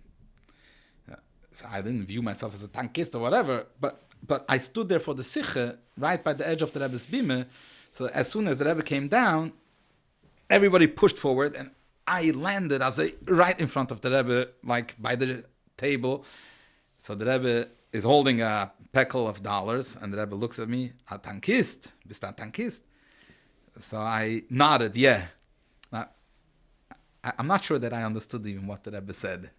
But later on, I chapped sich, and I was like, am I a tankist? Am I going out? But then I remembered that on Sukkot, the Shliach made a Sukkah mobile. Remember, Rosenfeld made a Sukkah mobile, and where we were very much involved. We went with the Sukkah mobile, we did Mifta Lulav, we put up the signs on the Sukkah and everything. So decided, okay, so I didn't lie, I'm taka tankist. And so that was an interaction that I had with the Rebbe then, Memches. And Shabbos Farbringen was a long Farbringen. I remember that at the end of the Farbringen was like Minche, Meirev. I don't remember if it was Memhei, Memches. Could be it was both of them. Memches, I'm almost sure it's that the middle it of was the winter, yeah. Yeah, it's in winter, and it's a Shabbos Chanukah. So the Rebbe spoke the Zohar and the Rashi and Rambam already in Memches, and Memhei also was Rambam. And the Farbringen was a long Farbringen, so that I remember that, ending the Farbringen, there was Minche, and afterwards Meirev. It was the end of Shabbos. Which again, for us, Memhei, Memches, my father already had experienced that. I have never experienced that. So that like... Right. A unique... So you ended up going to Teres Emes. There's other people there besides Israelis in Teres Emes? The shiurim in Teres Emes then were not in Ivrit. They were in Yiddish. Because you're Shalim. Yeah. And that's why my father sent us there. Because I didn't speak English. My cousin... Al-Teira, they're also in Yiddish. He didn't to send overseas that far wasn't on the table. Mm-hmm. It has to be around Europe. So my cousin went to England. He spoke English. In their home, they spoke English. I didn't speak English. So my father and to Brinvai didn't want to send us. At the time, Brinvai wasn't, as it became in later years, much more popular. Then it was very quiet. So he sent us to Teres Emes, where the shiurim were in Yiddish. Okay. That's how Teres Emes was chosen. Mm-hmm. And how long were you there? I was there, Memches, Memtes, Nun. Really, at the end of Memtes, that was the end of Yeshiva Ktane. I didn't want to continue Yeshiva Gdei L'Teres Emes. I wanted to come to Alatera already.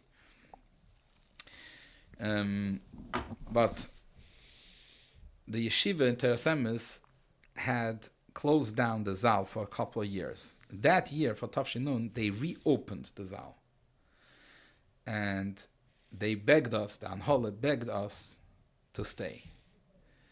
Meaning they begged the Bachrim that, not saying, the Bachrim that some gehalten beim Lernen, the Bachrim that were Shemus Dorim and learning, they wanted a good group of Bachrim to open the Zal with. The majority of the class went to Kfar Chabad. You know, kids who grew up in Teres Emes elementary and then through Mesifta, Yeshiva Ktane, they didn't enough. They wanted to move out, so they went to Kfar Chabad. So the majority of my class actually went to Kfar Chabad. A bunch of them stayed in Teres Emes. And I didn't want. I wanted to go to the Rebbe. They're all Israelis. To go to Eletera. Huh? They're all Israelis. These class. Yeah, most of them. There were a few. There were like two guys from Montreal, Schmuckler and Kazikuru. There were some chutznikim. Majority. But the majority were Israeli guys. And so I told my father, I want to go to New York. I want to go to the Rebbe. I want to learn near the Rebbe. Enough, you know. My father was very nervous. Why? Because my father didn't know exactly what's going on here in New York. He didn't know about Oletera. He only knew 770. Every time he came to 770, he saw Bachrim hanging out outside, smoking, schmoozing. He didn't have a good reishim that this is a place to send a bacha to learn. Mm-hmm. He was very, very nervous. But he didn't tell me that that's the reason. I didn't know that that's the reason. And I said, what do you mean? I want to go learn near the Rebbe. I want to be by the Rebbe. Tisha Memtes, I came for Sukkot. My father took me and my brother because I had my skiing accident the year before. So my father was nervous. Hakofis was pushing and this. So actually, my father, me and my brother, Memtes Hakofis, we stood in the hole where the Skanim stood. The Rebbe's they let you bime was like moved over, and in the corner where the Rebbe's bime usually stood were the Skanim. That's where I was by Hakofis. Who let you in? Vadam Mesader. My father arranged it. He's talking about Vadam Mesader. Tavshim Mem Hey came for the rally. Every bench had designated Olatera Kita Aleph, Olatera Kita Beis, Lubavitch Yeshiva. Two boys from Switzerland. Where are they sitting? So my father sat us down on one of the benches. Very soon, you can't sit here. Makim Kavua. Came one of them, Vadam Mesader, came over. What's going on? My father told him, two boys coming from across the street, the sea to hear the Rebbe. You better let them sit. And they got hold us. Lamaise, we were the boys who actually listened from beginning to the end to the Rebbe. I couldn't believe it. The Melamdim gave out lollipops to the kids so they should be kind. Kids were playing and Switzerland boys. Forget about it. This is the Rebbe. We had assembly in school. The principal would speak to the entire school, or Rabbonim that came to visit. I remember the Boston Rebbe. I remember the Rav Frenkel from Tel Aviv. Rav Lavus Shver came. So he spoke to the whole school. You couldn't hear a peeps. Whatever the 15 minutes they gave a speech, covered Chveisvos, Pasha Shavua, or whatever they spoke about. But the Derech Eretz for Arov, Stam Arov, the Rebbe, I couldn't believe the scene. It's called culture shock. Culture shock. I couldn't believe this concept. You didn't know what talking while the Rebbe is talking, it's playing under the tables and this. And even me as a kid, I thought to myself, and they need to sit here and we had to fight for our seats. But whatever. And after Memches, when the Rebbe spoke very strongly to the kids that were making noise, the one time the Rebbe addressed it. So I heard that afterwards there was like a whole campaign in the schools. Like, still. Yeah, like you mentioned that sicher. my father, Chalamayt Sukkis, Memches, he had to come to New York. Epis a business, a dover ha'ovid. Chalamayt, he had to come. But he didn't, the whole family was in Switzerland, and I was still on crutches.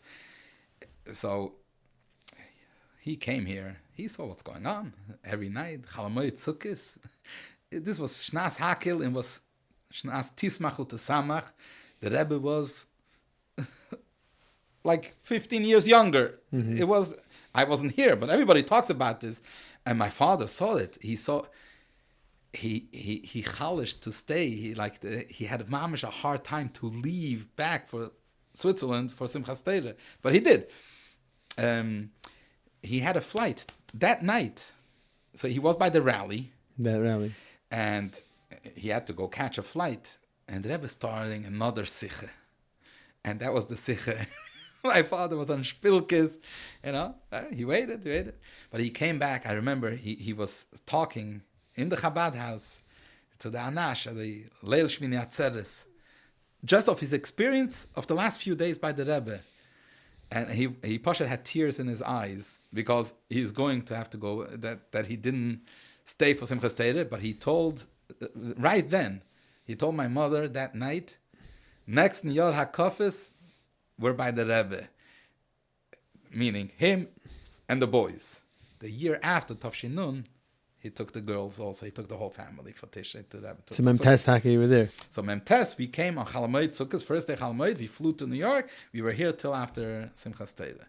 So the first Hakafis that I was zeichet to see by the Rebbe was Tafshin Memtes, and I had a good spot right there. So the first and seventh Hakaf I wasn't able to see because everybody stood up and we climbed up onto the Rebbe's bima, but all in the middle of the show. Yeah, but it was hard to see. But all the Hakafis, Pashit, this was Agila Lekus. I never saw the Rebbe like that. Dancing, clapping, the Mo'ir Ponim, looking around to everybody and making like this. The Rebbe greeted people like this, like the Rebbe motioned to people like Ashalom Aleichem.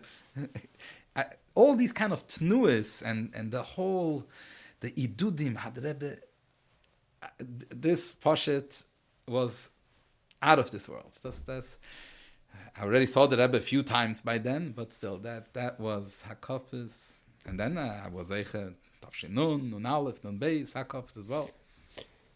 So I think we got into this because you're in the middle of saying yeah, how you're.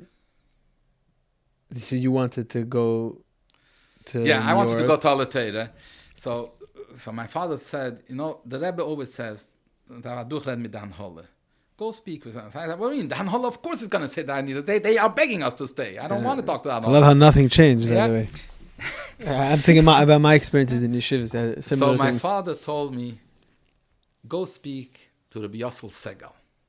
Rabbi Yossel Segal, he was a Rosh Keilel Tzemach Tzedek, but he had, Tzemach Tzedek is connected to Teras Emes, and my father had a shaykhis with Rabbi Yossel Segal.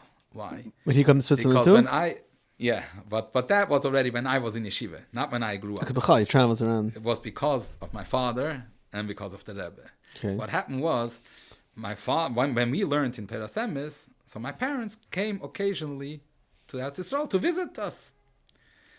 So I don't remember what Farbrengen it was. There was a Yom the Pagre, Yubes Tammuz, Hayutes Kislev, something like that, a Yud Shvat maybe, in Shikun Chabad in Yerushalayim, and Rabbi Yossel Segal Farbrengt. And my father was there, and he watched the Farbrengen, and my father said to himself first, that type is perfect for the Olam in Europe, Antwerpen, Zurich. It's the Chassidische Olam. They would love this style of Farbrengen. So my father told Reb Shia Yuzevich. The next day, I heard the Farbrengen of Yossel Segal. I think that you should send him to fundraise for Teras Emes. He never did fundraising. That wasn't his thing. But Shia wrote this to the Rebbe. Reb Shia Yuzevich wrote to the Rebbe that Schmerling from Switzerland is Matzia as Yossel Segal, the Rebbe answered, circled my father's name, Schmerling Eimer, or whatever he wrote, V'chein Yase, or Yase Katzosei.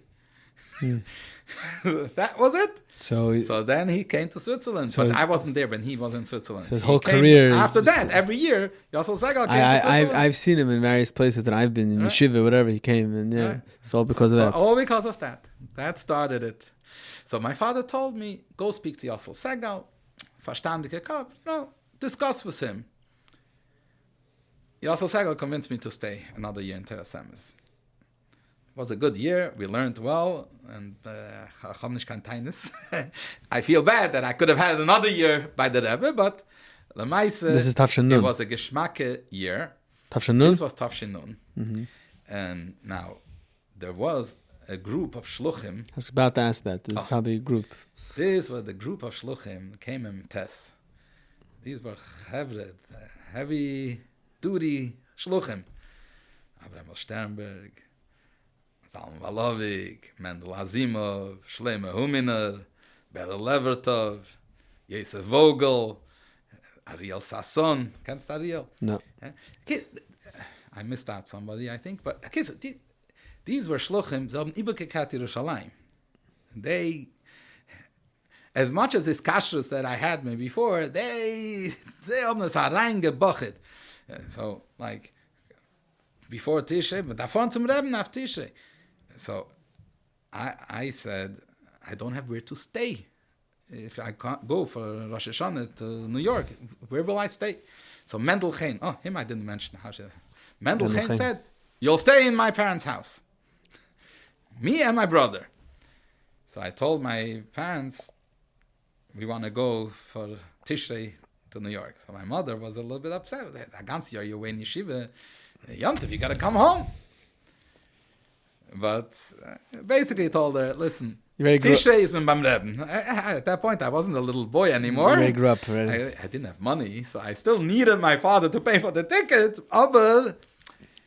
So my father decided... The Shluchim didn't teach you how to bring a suitcase of electronics? That was a mechanism, that wasn't on the table, no. And my father decided then, okay, so let them go for Rosh Hashanah already, in Kippur, and him and my mother and the girls will join for Sukkot. They stayed in the Plaza Hotel in Crown Plaza on Crown Street, yeah. But me and my brother, we stayed by Ramat Chaim, and I'm thankful to them, Ada Yemazeh, because first of all, I had a place in the basement where to sleep, but also, it's a Chassidische Stub.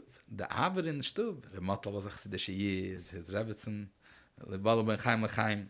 The whole Aver was a Geschmack Aver, the whole bunch of boys, Chassidische Bochlim, gelaufen zum Rebbe. They showed me the ropes. They told me, wo man darf sein, wenn man, you know. That was your first time. This was the first time that I was a whole Tisha by the Rebbe. Right. So, you know, everything, Mendel Chaim, Moshe Chaim, they helped us out and telling us where to be when, and the marsh, and the kaporas, and the broches, that bichatim. I knew about these things, but they helped us and got us in. It was very, very good. We had a geschmacke time that Tishrei in their home. Actually, one of the Chains got engaged. They had a L'chaim on Chalamoid Sukkos that year. I remember my parents came to the L'chaim. They thanked them, hosting us, so, was geschmacke Tishrei. But these Chevre, so the whole Tafshin Nun, they verbringt with the Bachrim. You got a lot of it. I gained that year in Teres Emes. Exposure. It was very good. But at the end of the year, I said, okay, but that's it. It was nice 1 year, Zal Teres Emes, I got to go to the Rebbe. My father told me why he's hesitant. Bachrim's a lernen. I come, I see hanging out. Es ist nicht kein Avir von Lernen. That's when I chapzich what his hesitation is. So I already knew. I told him, I'm not going to 770. I'm going to Ola Torah. I said, what is Ola Torah? He didn't know. So I told him, next time you're in New York, at that point, he came almost monthly to New York for business. Next time you're in New York, Macha Bazucha, Bikram is this. Alateira Zal was then on Troy. And the doors, there were like two flapping doors, and they had like a window, cut out windows. The Magen David, I think. Yeah? Not a Magen David. No, it's a window. Just a square, like a diamond shape. And my father came in mitten tug. Baruch Hashem, there was no farbrengen the night before. It was a full zal. It was like 200 bachrim sitting. Hakel Teire Ad Hashamayim. My father was blown away. Apodnevish and Lubavitch? He was joking. But I said, sitzt du mir lernt? Say, Tutzach. You're going to Alateira? You can go. And that's when I came. I think Ad Yom Hazeh, when people bring people to Crown Heights, and as walking around, they want to show up a Bismedrish. You could bring them to Alateira Zal. That's the way it works. Okay. So I came. Now, when I was here by the Rebbe as a kid, so my father took us with him as a guest. They let him stand, near my future Shver, Moshe Kotlarski, Biam Klein, like in that corner. There always were like guests standing there. So I stood there. But when I came, let's say Tisha Tavshinun, I was on my own. So every Farbrengen, I just squeezed in somewhere, and I didn't hear not one Farbrengen. Tisha Tavshinun, I didn't have a place. No place. Yeah. So I tried to ask Chaverim in Alateira, like, how do you get a place where you can actually always have your place, and you can't get, you have to be Yeirishit from Kitzer. Came the first Shabbos, it was El Tavshinun.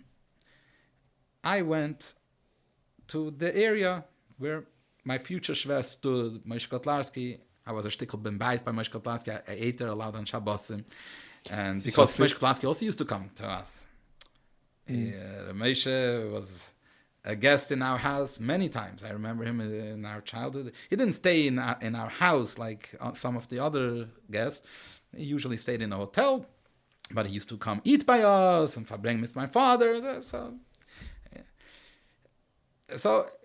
I wasn't scared to go right there and try to squeeze my way in there somewhere. So I came there. So there were some other people, like behind the Rebbe, the bench. There were like the Aftsons, Lipskers. There was a few families who stood there in that corner. Rabbi Springer stood there. And I just like squeezed into the corner over there. Like behind the Rebbe, there's like the pole, and like in that corner, I just squeezed myself. Everybody started to protest. Like who are you? What is you're this? You're talking about like by the air conditioning vent situation. Yeah. Where now there's a door to go into the Ezas Noshim. Yeah. So everybody started like burching, like, who is this Bacher? What does he think he's doing? Who are you? So I said, I'm standing in my father's place. You need a bit. Without some chutzpah, you wouldn't make it. Mm-hmm. So they said, Aleph, ein Yerusha Mechaim. Beis, your father doesn't have a place here. When he comes, Amol, lost mit dem stehen. There's a place, he has a place. So I turned to each one over there. 1 second. Am I disturbing you? I made it personal. The next guy. Me standing here bothers you? Like, how am I bothering you? There was no pushing in that corner. There was room. Yeah, when there were a lot of guests, Kinnis HaShluchim or Tishrei, over there it got very packed. Because all of those people, like my father or my uncle, they all got to squeeze in there. But Stam HaShabbos, it was pretty comfortable standing there. So I like, am I disturbing? What does it bother you? Let me stand. So everybody felt uncomfortable. Yes, bothered me that you got to get out. Nobody said that. That became your place? That became my place. Next Shabbos. You were able to see? Elul Tavshinun, the end of that, Elul Tavshinun Aleph, my brother and my cousin came to Alateira. I was already Ereach Mevi Ereach. They stood with me. At that point, I needed, I can't just bring them.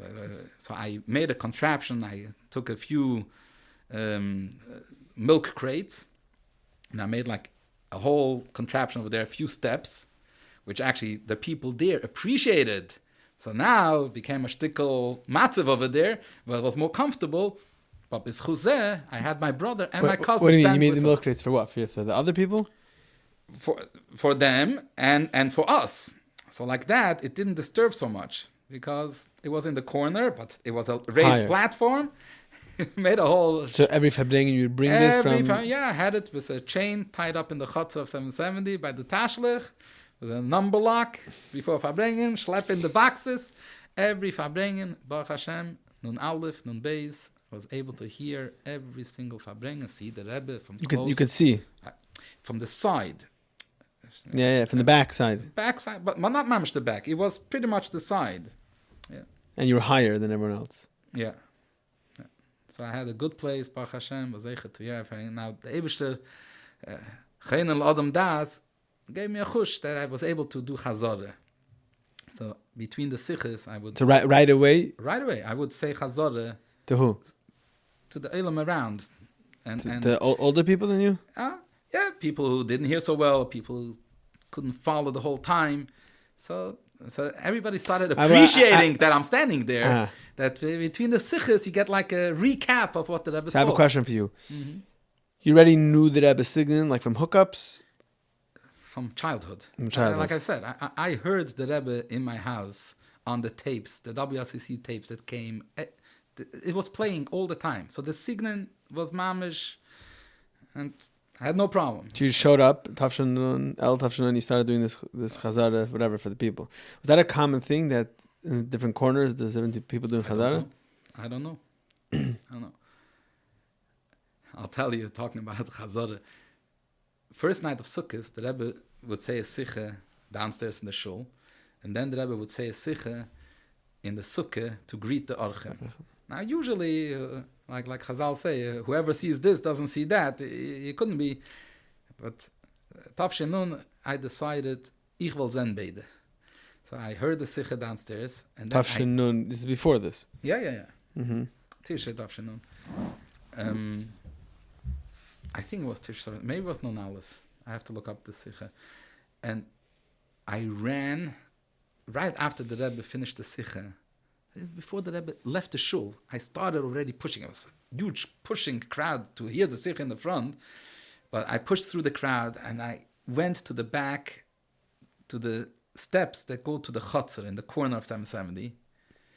In the meantime, the Rebbe had already gone upstairs, gone out the front door, gone into the Sukkah. Now, I didn't know where in the Sukkah the Rebbe is saying the Sikha. I had no idea. I came from the back of the Sukkah, like from the Union side, and there were like tables blocking the entrance to the Sukkah. So I kriegt under the table, and I hear the Rebbe's voice, and I come up from under the table, and I see Rav Chadakov. So I right away went right under the table again. But the Rebbe stood on that table. That was like the stage. So I was able to hear the whole Sikha. It was a short Sikha. So the Rebbe stood by Union? Yeah.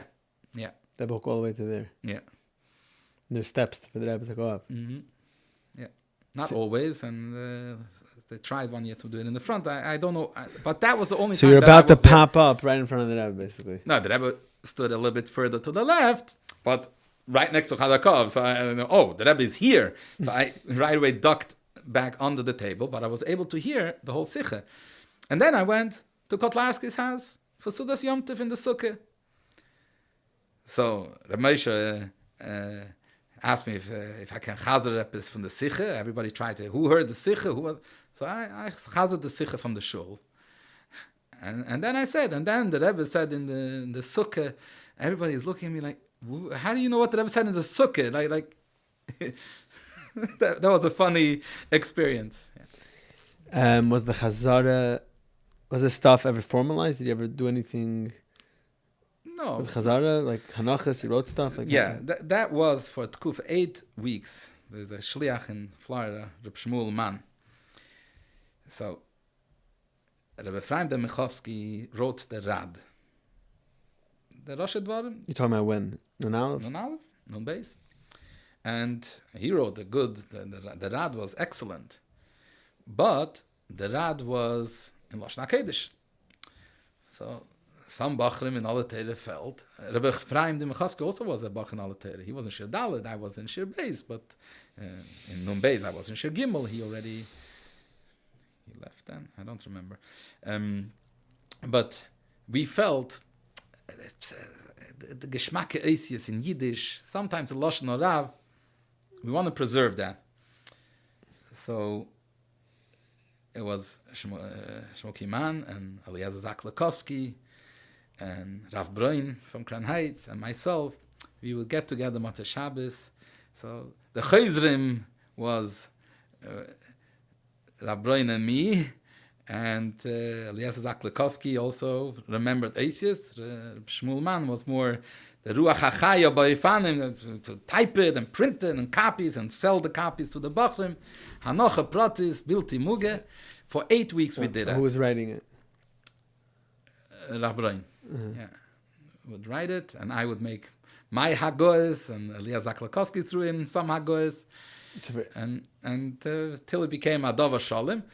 We knew that we became an official Zach when Pashas Boy, the Rebbe spoke about Saddam Hussein, and then the Rebbe said to take it out of the Hanoche, not to print it. Because the Rebbe said that Saddam...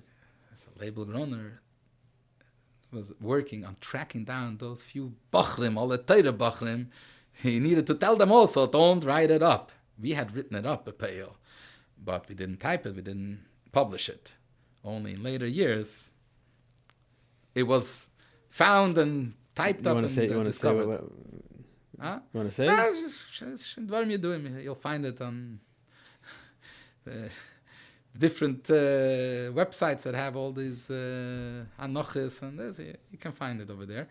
And it was those Shabbosim were glad the good Shabbosim to do that, because there was a certain individual who was mekatrik on Am Yisrael in that winter of Nun Aleph. So during the Gulf War. Sharf Eisius on Asar B'Tevis. But then for the next 3 Shabbosim, Vaychi, Shmois, V'Eira, the Rebbe had gefeiert. And, the Rebbe's tsar on the Kitrug was immense. And from the place where I stood by Farbrengen, actually, you were able to see how the Rebbe's hands were moving during the Sikhe. Bichlal, the Rebbe sat, usually, there are exceptions that I wasn't there, but I heard different times during the Parshas Sforim and other times that the Rebbe put his hands on top of the table. But usually it was under the table. But throughout the Sikhe, the entire Sikhe, the Rebbe had his hands on his legs, close to his knees, and the Rebbe had like this rhythm that he would bang his legs. The entire Sikha. You can see this. I could see that the whole time. I don't know if this is visible on the camera. The Rebbe you see sometimes the tablecloth moving. Yeah, right. Because the Rebbe would do that. Mm-hmm. But sometimes the Rebbe made other tnuas. One time was during that Sikha. I don't remember now which of the 3 Shabbosim this was. The Rebbe said, Rachmanu litzlan, Abbasav Adam, zog dem Eibishter was zu tun. What the Eibishter does, macht shiduchim.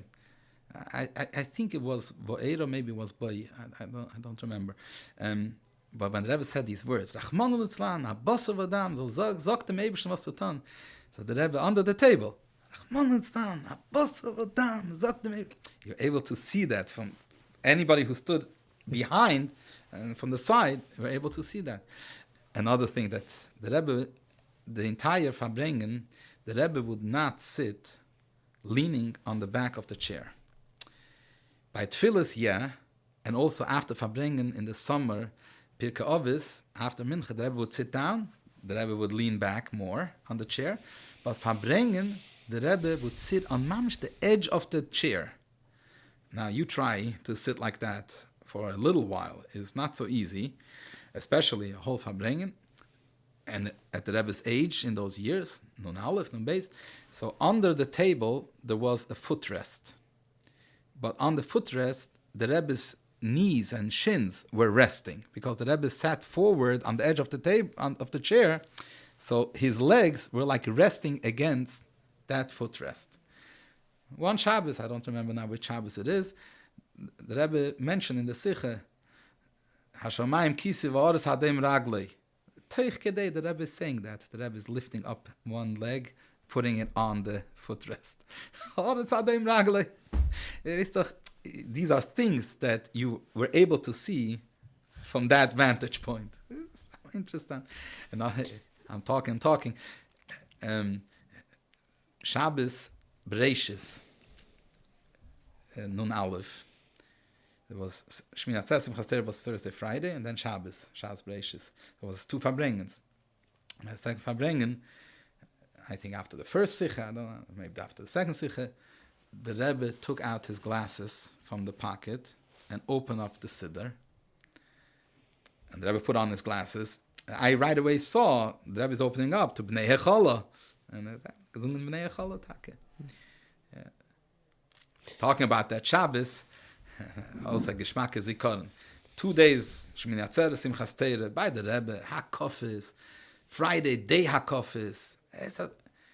The next morning, Shabbos Bereishis is Shabbos Mevorchim. Darf sagen Tillim. At that point, how many people were still? The Rebbe, of course, 38 Tillim. The Rebbe walked into the shul. If there were 250 people in the shul, that's a lot.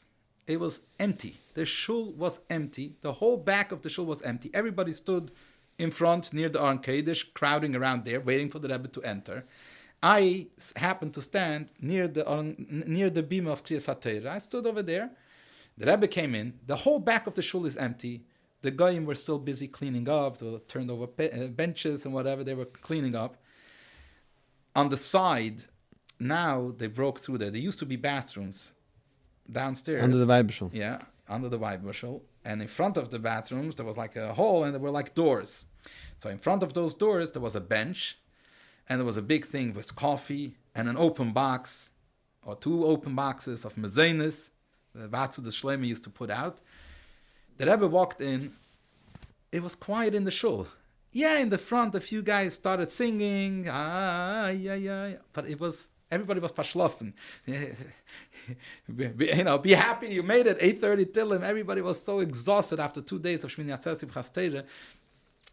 So the singing was like very subdued. And the Rebbe walked in. The Rebbe wasn't me'oided. The Rebbe was looking around, looking at the goyim cleaning. Then the Rebbe looked at the coffee and the mezenis as he was walking into the shul, checking out the scene. And the Rebbe kept on walking. And even he came to the front. He wasn't me'oided. The Rebbe went up the stairs, put down his tillim, and then the Rebbe turned around. And the Rebbe was me'oided. Simchas Torah digeyidudim, like just a few times, but basically waking up the whole Elam. Achre Maisa, I felt that the Rebbe gave up a schar for all those that actually made it to Tillim on time. They got something. Got something special, a special. That was a beautiful experience. Another thing that I remember, Tnuas under the table, was Shabbos Noyach Nun Beis. The Rebbe finished one of the sichos is Havayu Lekim, like Yom Kippur, and the Rebbe was counting with his fingers under the table, like closing one finger, another, counting like the way the Rebbe would count. And but again, under the table, the majority of the Elam didn't see that. That's just another. The Rebbe said like Unhavayu, Unhavayu. Unhavayu, not every time. Yeah. Sometimes, yeah, some of the times I think. Yeah. I have a question about the sichos. So you come El Tavshin Nun. So I guess that's when you're there and listening to all the sichos, live. Mm-hmm. The signing changed a lot those years. Like, right. I mean, I know myself that I can watch and listen to Farbrengens. It's a lot more challenging to follow the sichos now from the base. You maybe could. Maybe explain that a little bit. So first of all, the Seder that existed before Memches, every Farbrengen had Rashi Sicha, Apikavis Sicha, Rambam Sicha, Ha'oris, Tatan Sa'oris. That whole Seder stopped before I came already. I mean, I remember that from my childhood visits by the Rebbe, but in Tafshinun that was already not the case for a while. The Shabbos Verbringens were a little bit more, how should I say, a weekday Sikha, sometimes, because you can only listen to a weekday Sikha. You can't listen to a Shabbos Sikha. Right? There was no more, I meant a Verbringens Sikha. There were no more weekday Verbringens after Chav Shvat Mem Ches. And so by Verbringen, it wasn't exactly like the weekday Sikhs. It had a bit more structure, but it was similar, at least at times, where the Rebbe would, my father called it, the Rebbe speaking in telegram style. Like, avot, and you need to be able to connect to get and the Rebbe would repeat in the Sikha tons of times, Kim duber kamapam, Kim duber bisvaz hakidemis, and indeed, if you look back in Sikhs from all the years, you understood better what the Rebbe's points are. The Rebbe is building on top of Kol Teres Achsidis and all his Verbringens from the years before. But it was a bit challenging to follow those Sikhs. It was difficult to get a whole Sikha. One of the integral components of being a chassid are the Chassidish Yom Tovim and Yom Pagra. Whether it's Hey Tevis, Yud Shvat, Yud Aleph Nisan, or Gimel Tammuz. These days give us an opportunity to connect with our Rabbeim, to connect with each other, and be better Chassidim. What is the story behind each of these days? How did the Rebbe commemorate and celebrate these days? And most importantly, what are the lessons, the takeaways, and the action items Hamaisa Hua Ikr needed for each of these days? All of this and much, much more are answered in the new set recently published by Der Herr. Our Days is a journey through the Chabad calendar in story, meaning, and practice. With over 700 beautiful, glossy pages with elevated content, beautiful, beautiful photographs, you, your family, and friends will enjoy and live with each Chassidish Yom Tov. This book is a must for every Lubavitcher home, for every shul, for every school. It is a perfect gift item. This will not collect dust. It will be used day after day, month after month, year after year. You can have this set. Go to derher.org/Our Days. Order your set today and start living with Chassidish Yom Tov. I saw that. I learned all the Hanachas. Now from the Beis, like the Fax Sicha, the Mechavsky. So I can't compare the Shabbosim, but I seen the weekday. What they'll do is they'll add like a line. Valpiza Yuvan, like just connecting words. Yeah, just adding a three. To lend it some more structure. Right, so you understand what the Rebbe is trying to do with the flow. Yeah, basically. Right. So Shabbos Verbringen, you also had to do it, but a little bit less. Because the Rebbe sat down for a Verbringen, and the Rebbe spoke longer. A weekday Sikha sometimes was 10 minutes, 15 minutes, 20 minutes. Verbringen was half an hour. Sometimes it was short Sikhas on Shabbos also, but the Rebbe spoke a little bit more oisgeret, but still it was challenging to halt cup and remember everything. And oftentimes, also to push to understand. Sometimes, I was able to repeat what the Rebbe said. Not necessarily did I get, okay, so what's the connection? Let's say later in the week when the Mugadige Sikha came out. So that gave it more, of course, was Muge, was more structure to the Sikha. But there were exceptions. I remember Chamishasa B'Shvat, Tafshinun Beis. That was a weekday Sikha. And the Rebbe spoke like years before. The Rebbe explained each one with the Shivas Haminim, the Proteus, in Aveda. So that was and also the last Verbringen. Vayakel, the first Sikha was over an hour. And the Rebbe spoke mamish built up, Mesuder. There's a built in Muge Hanoche, of course, of that Sicha. And the Rebbe Taka spoke that way. It was like when you read the Hanoche, very unusual yeah, to suddenly hear Azah Sicha Azah Fabringen. It was an amazing experience to be by such a Fabringen. As the Mekablim, would have loved if all the Sichas were that way.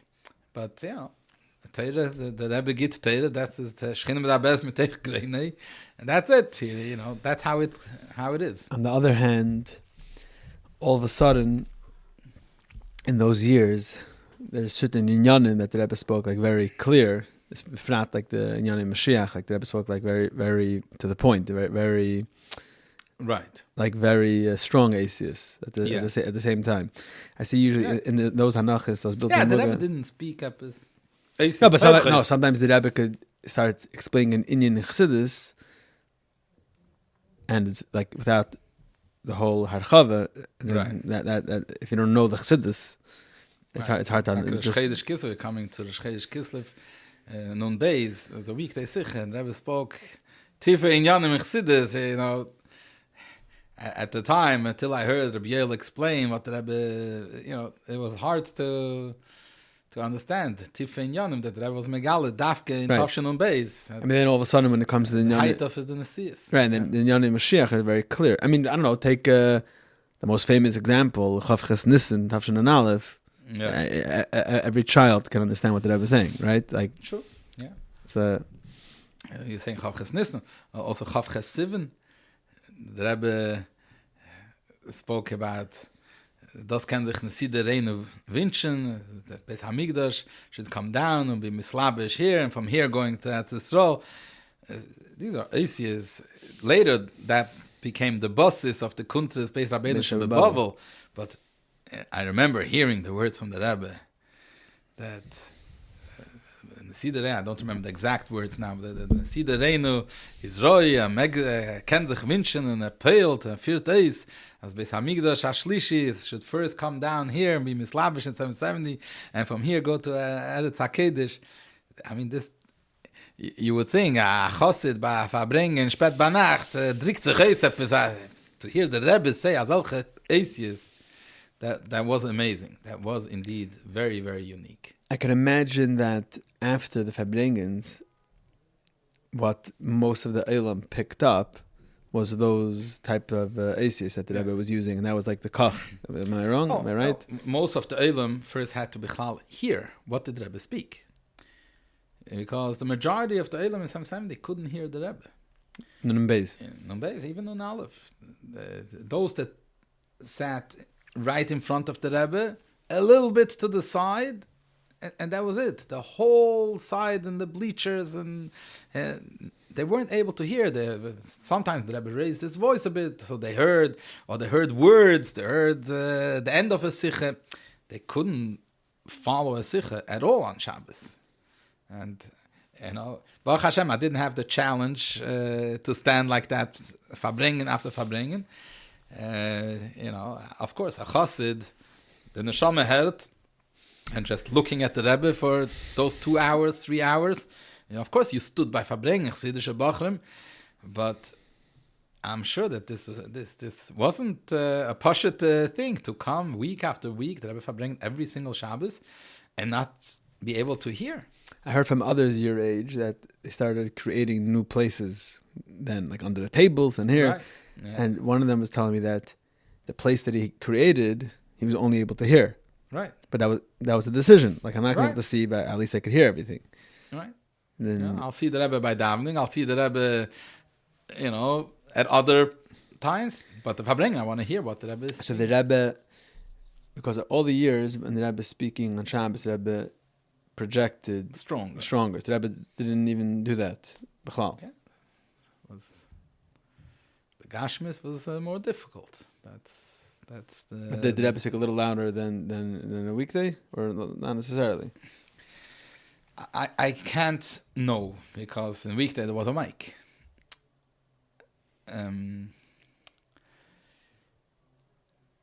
Tishrei, the Rebbe raised his voice more by the Sichos that were Shabbos, Yom Tov, Farbrengens, the Rebbe made an effort, because I remember there was Bechlal more rash in overall 770, because there were more people, so automatically there's like this hum over the crowd, so it didn't get as quiet as a Stama Shabbos in Mitten Yor. But I was still able to hear every word from the Rebbe. And the Rebbe, you were able to tell that the Rebbe is raising his voice. Which reminds me, Tavshnun Beis, the Rebbe used to say the Siches Sukkos in the front of the shul. So they wanted the Rebbe should sit. So they created a bridge from the front that was the to reason, the middle. or they wanted to be able to hear? That they wanted to hear is what they told the Rebbe. The kavanah was Their cheshbon was, I mean, maybe the cheshbon was both. If the Rebbe stands in the middle of the shul, then of course more people would hear. If the Rebbe is standing in the corner, everybody's pushing towards the corner, but how many can hear? If the Rebbe stands by his Farbrengen place, but also the kavanah was that the Rebbe should maybe sit. Because the Rebbe had then something by his foot, and which I didn't know exactly what's going on. And later I heard and found out things. But so they wanted the Rebbe should sit. So they created with plywood a bridge from the front of the shul to the Farbrengen Bime. After the davening, the Rebbe walked across, and the Rebbe came to his place. And there was a chair there. So the Rebbe asked, where is the stender? The Rebbe didn't want to sit down like a Farbrengen. It wasn't a Farbrengen, it's a Siche. So the Rebbe ended up saying the Siche was supporting himself, holding his fists, Yad of HaKadoshim, on the table, which actually made it difficult for the Rebbe. The Rebbe's knuckles turned white. You were able to see this was a strain. I stood mamish near the Rebbe, like 3-4 people. Everybody stood close to them. Not like by Farbrengen where there was more space. Everybody stood. You can see there's a video of Matzah Shabbos, Matzah Yom Tov. Everybody stood close. I stood very close, and I heard those siches also. But I was able to see the whole time how the effect on the Rebbe's hands, and that was the next night. They just brought the stender there, so the Rebbe said it already by a stender. Meanwhile, the next day, the Rebbe stood for hours watching everyone. That was incredible. Bechlal, it came Sukkos in the morning. The Rebbe would come out, I don't remember exactly what time, 8, 8:15, 8:30 to Shakul Lulav in the Sukkah. Then the Rebbe would give out the aluminum. So if you wanted to be there early so that you can be 10 o'clock in the shul with the Rebbe, already shook the Rebbe's Lulav, so there was a system with numbers. You got tickets. Someone just sent me a picture of a number of a ticket. Yeah, and he sent me. I stood online. I was from the first 150, 200 guys. So we stood like already in line, like by the Tashlich area, and then Shushking is going around. The Rebbe is there. The Rebbe is there. Nobody understood. Well, what do you mean the Rebbe is there? We couldn't see. We were outside the sukkah. The Rebbe is there. And slowly people like heard. The Rebbe is standing there while people are going through. It was like, man greet sich gar anders. Ich meine, dem Rebbe's Lulav is eiche dem Rebbe's Dalet Minim. You prepared, you learned Chassidus. But the Rebbe himself should stand there. And you had to say, Antilas Lulav, and Shechiyanu. But when I turned into the sukkah, I tried to see how is the Rebbe standing, and the Rebbe actually stood like a little bit leaning back, and the Rebbe didn't look strict. It's nicht gewesen kein ernster Cook. Verkehrt. It was like a loving. The Rebbe looked at each one. I only saw like 2-3 people before me, but I saw how the Rebbe is standing, watching. It was very, very unique. You didn't often see the Rebbe that way. Usually in public, the Rebbe was always very serious. Amol, you would see the Rebbe smile. The Rebbe smiled, the whole 770 lit up. I remember the shluchim to Russia came back. I don't remember exactly when it was. So it was the Svarim. Even the Svarim, yeah. It was Shlomo Kunin and Val Levin. They stood there near the Aron Kodesh, and like the Rebbe came in. The Rebbe gave a smile. It was like it was Amor Ponim. One time I saw the Rebbe smile at Zalman Jaffe. That wasn't common. Most times, at least in those years, the Rebbe was usually very serious, and after davening, the Rebbe would turn around, ernster Kuk, and here the Rebbe stood very gelassen, and the Rebbe ended up standing there for hours and hours, around 6 hours. It's hard to understand. It's like, was ich gewend der Rebbe's Kavanah? Ich weiß nicht, gar nicht. Wir paschete Menschelach. The Rebbe walked down to Shul, Shachris, Musaf, and then Mincha. A label asked the Rebbe if he should go get the Schlappe. The Rebbe told him, Mincha. For Mincha. The Rebbe down Mincha with the talus. The Rebbe writes, there's Igris from the Rebbe about it, Kabbalah, Pizeya. The Rebbe down Mincha with the talus. By the time it was over, it was like close to 6 o'clock. Everybody ran to make Kiddush, and soon you had to come back already for Ma'ariv, second night of Yontif. That was so all those chevra that came and shackled lulav at 11, at 12, at 1. I was done. I was after shackling lulav at 9 o'clock. Had a whole day. Sat in the sukkah, Glan Chitas, and Rambam, and Amaimer, and Asiche. You didn't know when is this going to end. When is the Rebbe going to go down? To start davening before the Rebbe... What was the Eilim saying then? No. Nothing. It was just... It was a fact. A fact. That's it. Because people, in hindsight, people... Say, but at the time, people started saying, that in the earlier years, that was actually the Seder. So that I heard some of the ältere Chassidim talk about that he used to go into the Rebbe Sukkah and Shakaluv, but okay, fine, but that's not the Seder for years. Now, what happened now? Even then, it wasn't like this. It wasn't like that the Rebbe stood and watched everybody.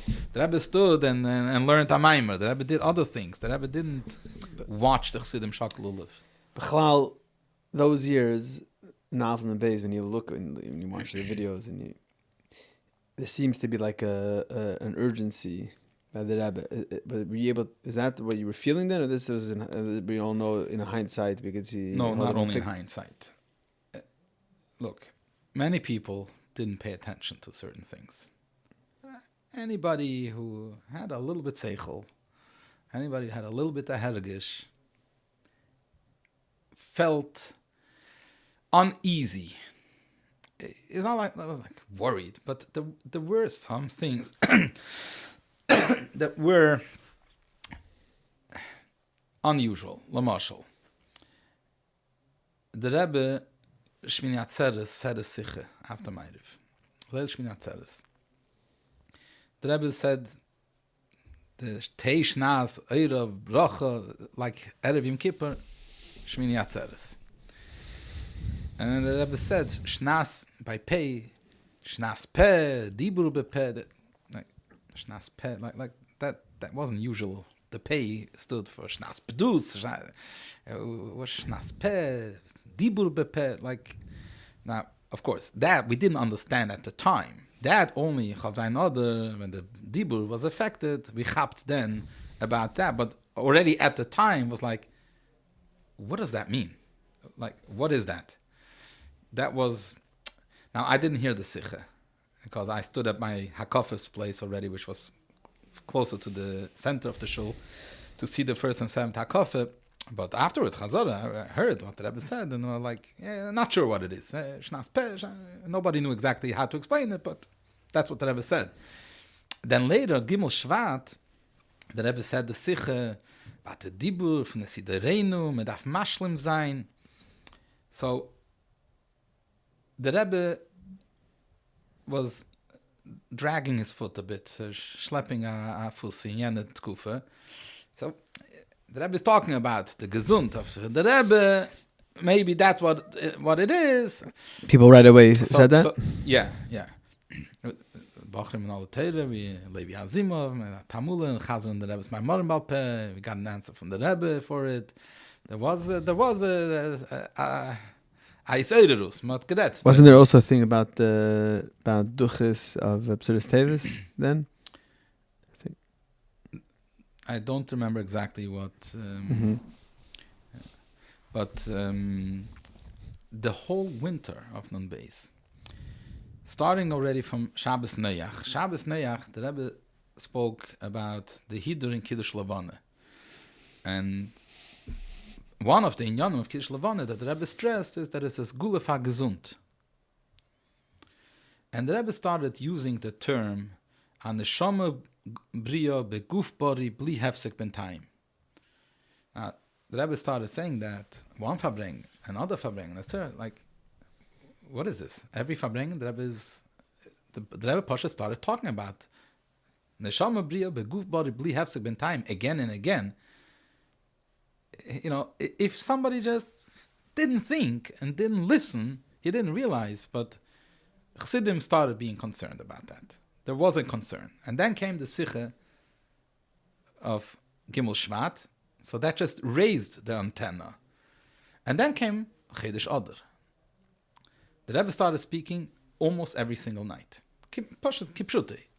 And what was the Rebbe saying? Every night, the Rebbe spoke about Shishim Yoim, Mevatlim, Dvarim Bilti Retzuim, Neshama Bria, Beguf Bori, Bli Hefsek Ben Time. At that point, you had to be mamish dull not to realize that there is that is Dvarim Bilti Retzuim that need to be in this battle. Now, nobody expected Chav Zayin Adar to happen.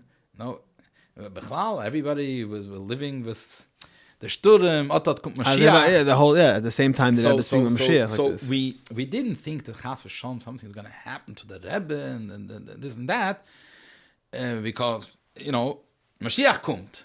But Leidach Gisse, bis zu der Kretschme, till Mashiach comes with Peil, weißt du that there are some Menis V'Kuvim. Now, we were aware that the Rebbe's Gesund is not perfect. They're on the foot and this and that. So, you know, the Rebbe would come into Shul, and sometimes the Rebbe would like sway a little bit as he was walking. So it was visible. You were able to see certain things. So, okay. So the Rebbe is talking about our goof body. Nobody expected what happened in Chav Zayin Adar, but that there was an unease and that something is in the air. Yeah, Chassidim picked up on that at the time. So hat man gemacht das Sturm, Kiddush Levana, man gemacht das Sturm, der Rebbe's Teire, and the Chazar and the Maimorim. So there was a big Sturm. Chav Zayin Adar happened, so that's when we realized, okay, that's... You hear that whole tkufa after Chav Zayin Adar? Yeah. I went on Shlichus to Brinois in Tafshin on Beis, Cheshvan on Beis. We actually got dollars from the Rebbe. Rabbi Krinsky asked the Rebbe that the Kvutza is going on Shlichus to Brinois. He came out, he gave us dollars for each of us. We went on Shlichus the night when the Rebbe came out the last time on the porch. That's when we flew to Brinois. So Nun Daled. Beginning of Nun Daled. So, what do you want to say about that tkufa?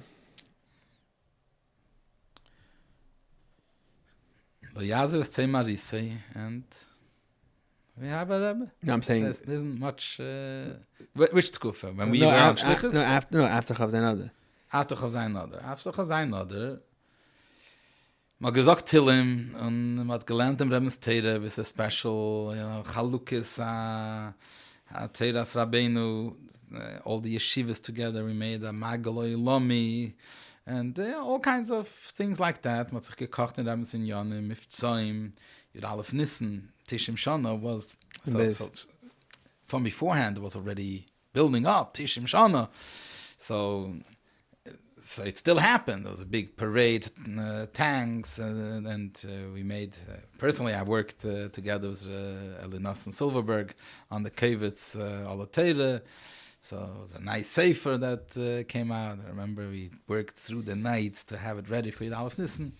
Also, the years before, we made Sfarim. But, these were the things that mat gelebt. And it added a special Sturm because Van Rebbe's gesund. Everything is done. Van Rebbe's gesund.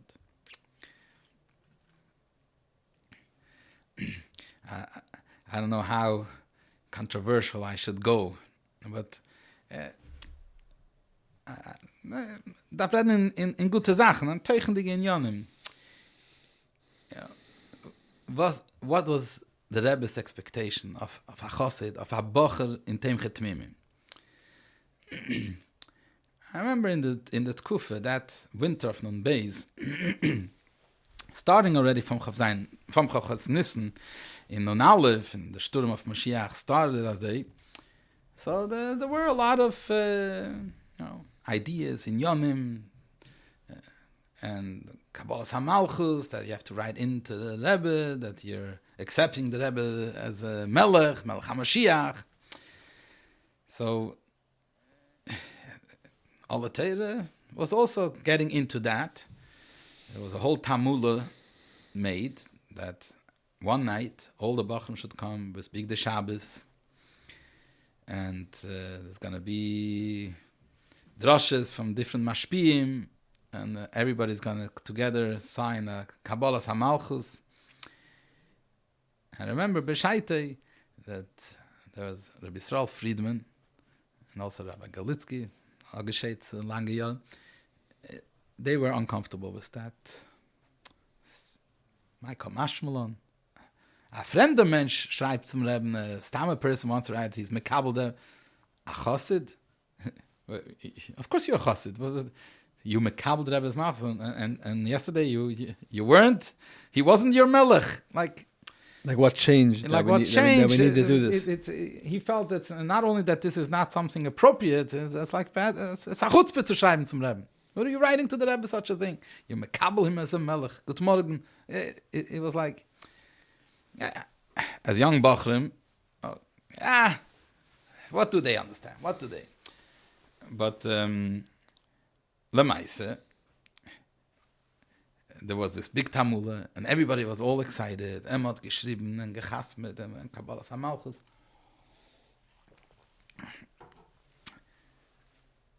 And then nothing. They were looking and waiting. Is the Rebbe going to be Misyaches? They wrote to the Rebbe, Duch, mat geschrieben, the whole yeshiva got together, and there was a big Verbringen, and mat gerett wegen dem Teichner Inyan, and this, and everybody. No answer. Reb Nachman went every day to Label's office. No, she knows an answer. No answer. No answer. And there was no answer. There was no isyachs from the Rebbe to it. You look in how the Rebbe spoke with the whole Sturm of Mashiach. Dark Chassidus don't change. Was man sich von a Chassid, was man sich von a Bocher in Tem Chetmimim. Right after Chav Ches Nissen, already the Rebbe answer, I think, was to Chaim Gutnik. I spoke clear by Farbrengen. This was even before the Rebbe said to learn in Yon Gulu Mashiach. Teira and mitzvahs. This is no new Teira and mitzvahs. Latakis eitzes. What are you going to do to bring Mashiach? It doesn't mean to. We need to come up with one more gimmick, and that's going to bring Mashiach. I remember Yeshver once spoke. Yeah. When I was in Yeshiva Maristan, and they had questions and answers, and there was a whole community there. So there was men and women, obviously benefited. Yeah. But there were questions being sent in. So one of the women sent in a question that the Rebbe said a sicha, Chav Ches Nissen, do all you can to bring Mashiach. So what else is left? And she So your Shver said Teira and mitzvahs. Huh? Baruch shekivanti. But where did I see that strong? So I was close to Rav Galitsky, so sein gesund und stark. I was working in Horace Biurim. It reminds me of a cute thing. One Farbrengen that Rebbe mentioned about Gal Yisrael, that we don't say Amen because that's the Mismach Gula Tefillah. So, and the best way how to accomplish that is if you conclude Gal Yisrael, if the Chazan concludes it quietly, so then there's no answering Amen. So somebody wrote in the Ha'aretz U'Biurim, if that means that we need to change our minhag, the Rebbe said this by Farbrengen and Shabbos, but minhag Chabad is that the Chazan says it loud, just nobody answers Amen, we start Shemini Esrei. You say it with the Chazan, huh? You say it with the Chazan, yeah. So, I remember I was a Chavar HaMareches, so I wrote Ha'aras HaMareches, that what the Rebbe said, I'm thinking about it now, the Rebbe is good chance gonna see this, because the Rebbe would read the Ha'aras. Ich gehe schreiben in Ha'aras what the Rebbe meant, but yeah, I was young and I didn't have so much... so I wrote, it had to pass Rav Galitsky's approval. So I wrote that what the Rebbe said by Farbrengen doesn't mean that the minhag changes because of that. The Rebbe was talking in concept. So this inyan, the best way how to accomplish it is, it's not our minhag, but B'Peil, if the Chazan said it quietly, then you cannot answer Amen. Yeah. That's just, it's an inyan geret.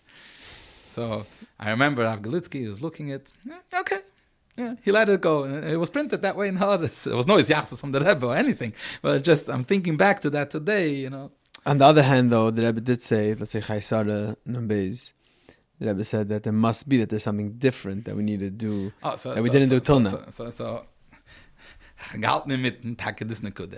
So,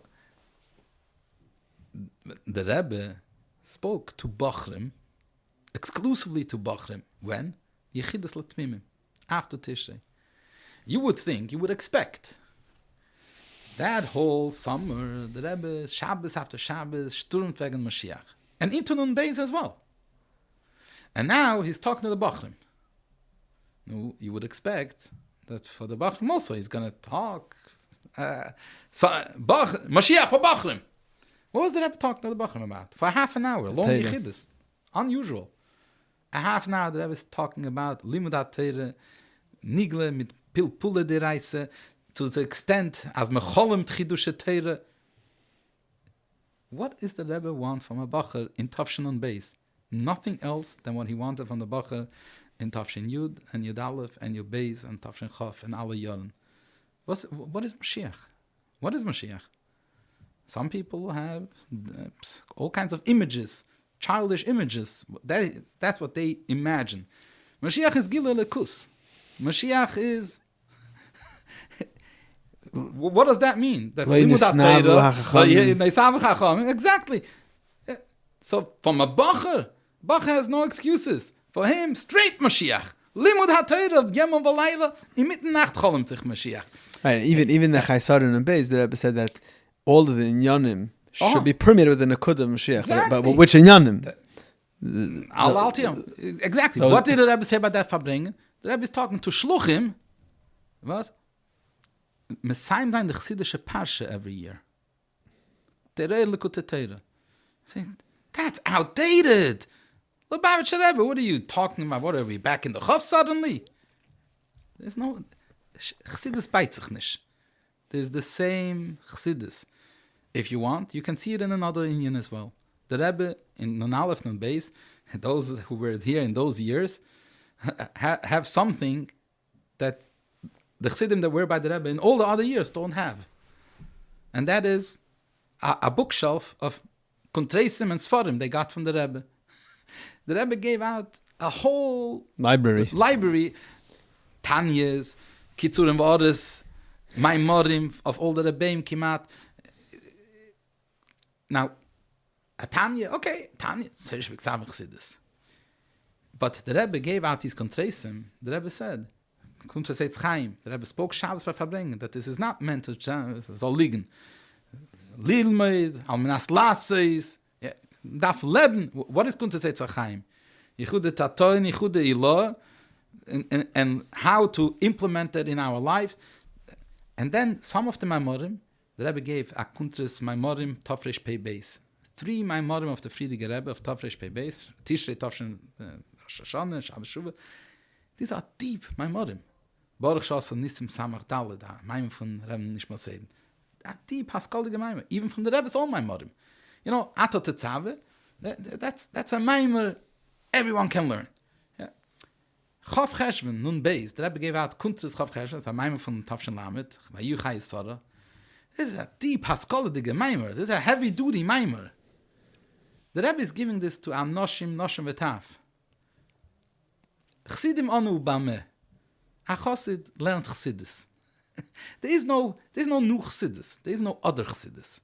And that is Mashiach. You learn the Rebbe's Torah, you learn that. Now, of course, I'm not saying that's... like they said about the Ketz and Tafresh Ches, it's what's chagedruckt alle Kutte Teire. Of course, the Rebbe wanted Mashiach bepeil in Elam Hazat Achten, Lemat Masot Fachim. But for a Chassid, that doesn't mean gimmicks. You're saying to bring Mashiach. Yeah, to bring Mashiach. This is how you bring Mashiach bepeil. So, of course, you have to learn it yourself and live with it. And the Rebbe did give... with emes, with the Gila Elikus that you get from learning Chassidus. different quote-unquote eitzes, the Heisem Mashiach, but they're all in Yanim. They weren't new. They were like, whatever, the Kachin, Kiddush Levana, and different Yanim. Yeah, there is no new Teira, there's no new mitzvahs. It's not a Matan Teira with Tzveitim on the design, right? Yeah, so obviously, learning in Yanagul Mashiach, we had a major Kachin that, and we still do. You learn the Rebbe's Teira, the Rebbe gave out, this 4 Siches, Mashiach, Dvar Malchus, which that in itself also, the Rebbe is handing out Dvar Malchus to everyone, which obviously was also a big... but even those siches are tiefe siches. Yeah. And this is how we're mekusha to the Rebbe. We have to learn the Rebbe's Torah, learn the Rebbe's siches, and when you learn them correctly, you understand why we need Mashiach. So then when you meet another Yid, the Mashiach that you bring to another Yid is the Rebbe's Mashiach, not some fantasy Mashiach. Mashiach is Gilui Lakus. Hey, the Mashiach is going to come. Oh, there's going to be stuff growing on the trees. Yeah, the Rebbe talks about this in the Sichos too, of course. But that's what, like you quoted before, you have to be able to share that with another Yid. So first of all, you have to live that way yourself. Nafsham Ika, Vegufam Tafel. There's no shortcuts. The same Chassidus that existed for all the years from the Baal Shem Tov, from the Alter Rebbe, throughout all the generations of Nasi Yichama.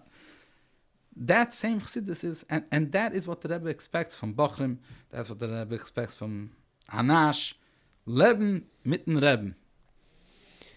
So let me ask you, you were talking specifically to Bochrim, or about Bochrim, but I know that you're also very involved with Yungalite, because you teach Chasanim and answer Shailas.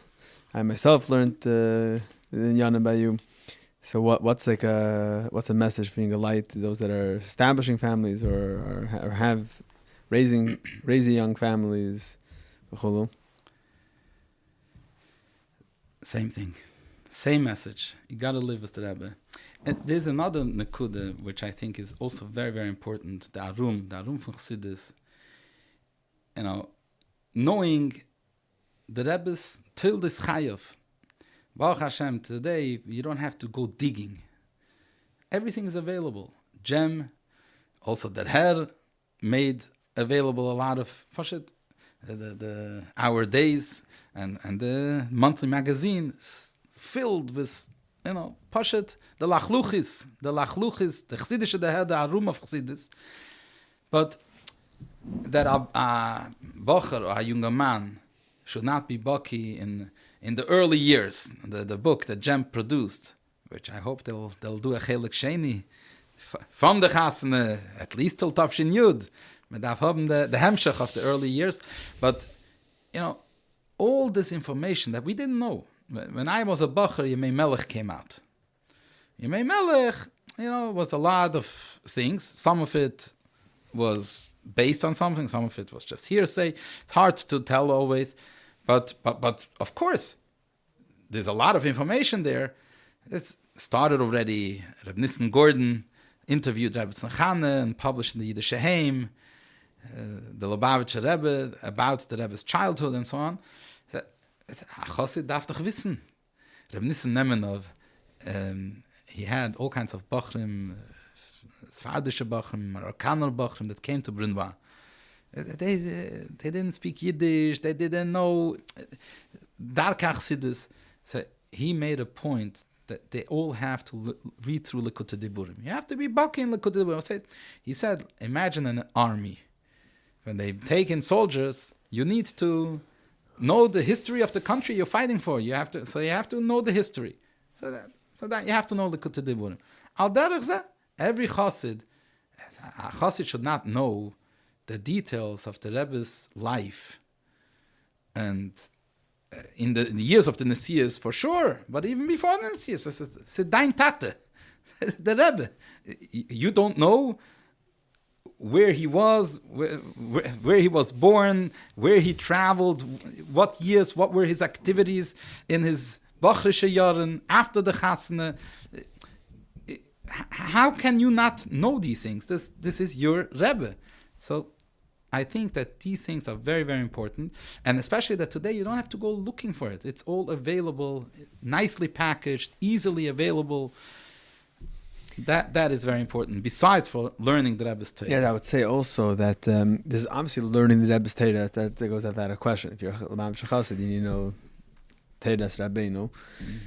But there's another part to this. There's the Tildes and just the basic facts, which that Taka Der and Gem and other places that you can have access to it. But another thing which is similar is also like what the Rebbe has to say about certain topics. And so knowing the Rebbe's Hashkafas. Yeah, Hashkafas. I know you, something that we worked together with you on was when we wrote an article about family planning. Correct. Or lack of family planning, about having large mishpachas. The Rebbe's view. The Rebbe's view on it, yeah. And no, I remember when we were creating it. I remember even for myself, which I'm the one that's, doing it. But I'm like, it helped me have a better understanding. And I watched the sichos before and I knew about it. But you have it packaged and fresh, and the whole thing from beginning to end. It's like I remember at the time that you guys got some flack for it, and I was saying then, what do you mean? We got flack because some people felt that it's not appropriate for Bachrim to read. Right. And I said then, and you said, I wrote a statistical response then. 40 years before the Rebbe spoke about this, by Farbrengen, in public, in front of Bachrim and children, the Rebbe had no problem. So you want to tell me that 40 years later, the world pushed the Gevar mer oisgeedelt. They're not kalim for this. Right. Elamai, they should only know what the street has to say about it. If they're not going to learn about this, when they're not going to read this in the Deher, when they are Bachrim, just like any topic in Yiddishkeit, in life, that a chassid needs to know, was sagt der Rebbe wegen them? When are you going to find out? When you're 50? Right. You're not going to find out. Learning never ends, and nobody should think that whatever they read in their Bachrische years, in the Derher, that's it. So now they know everything about the Rebbe.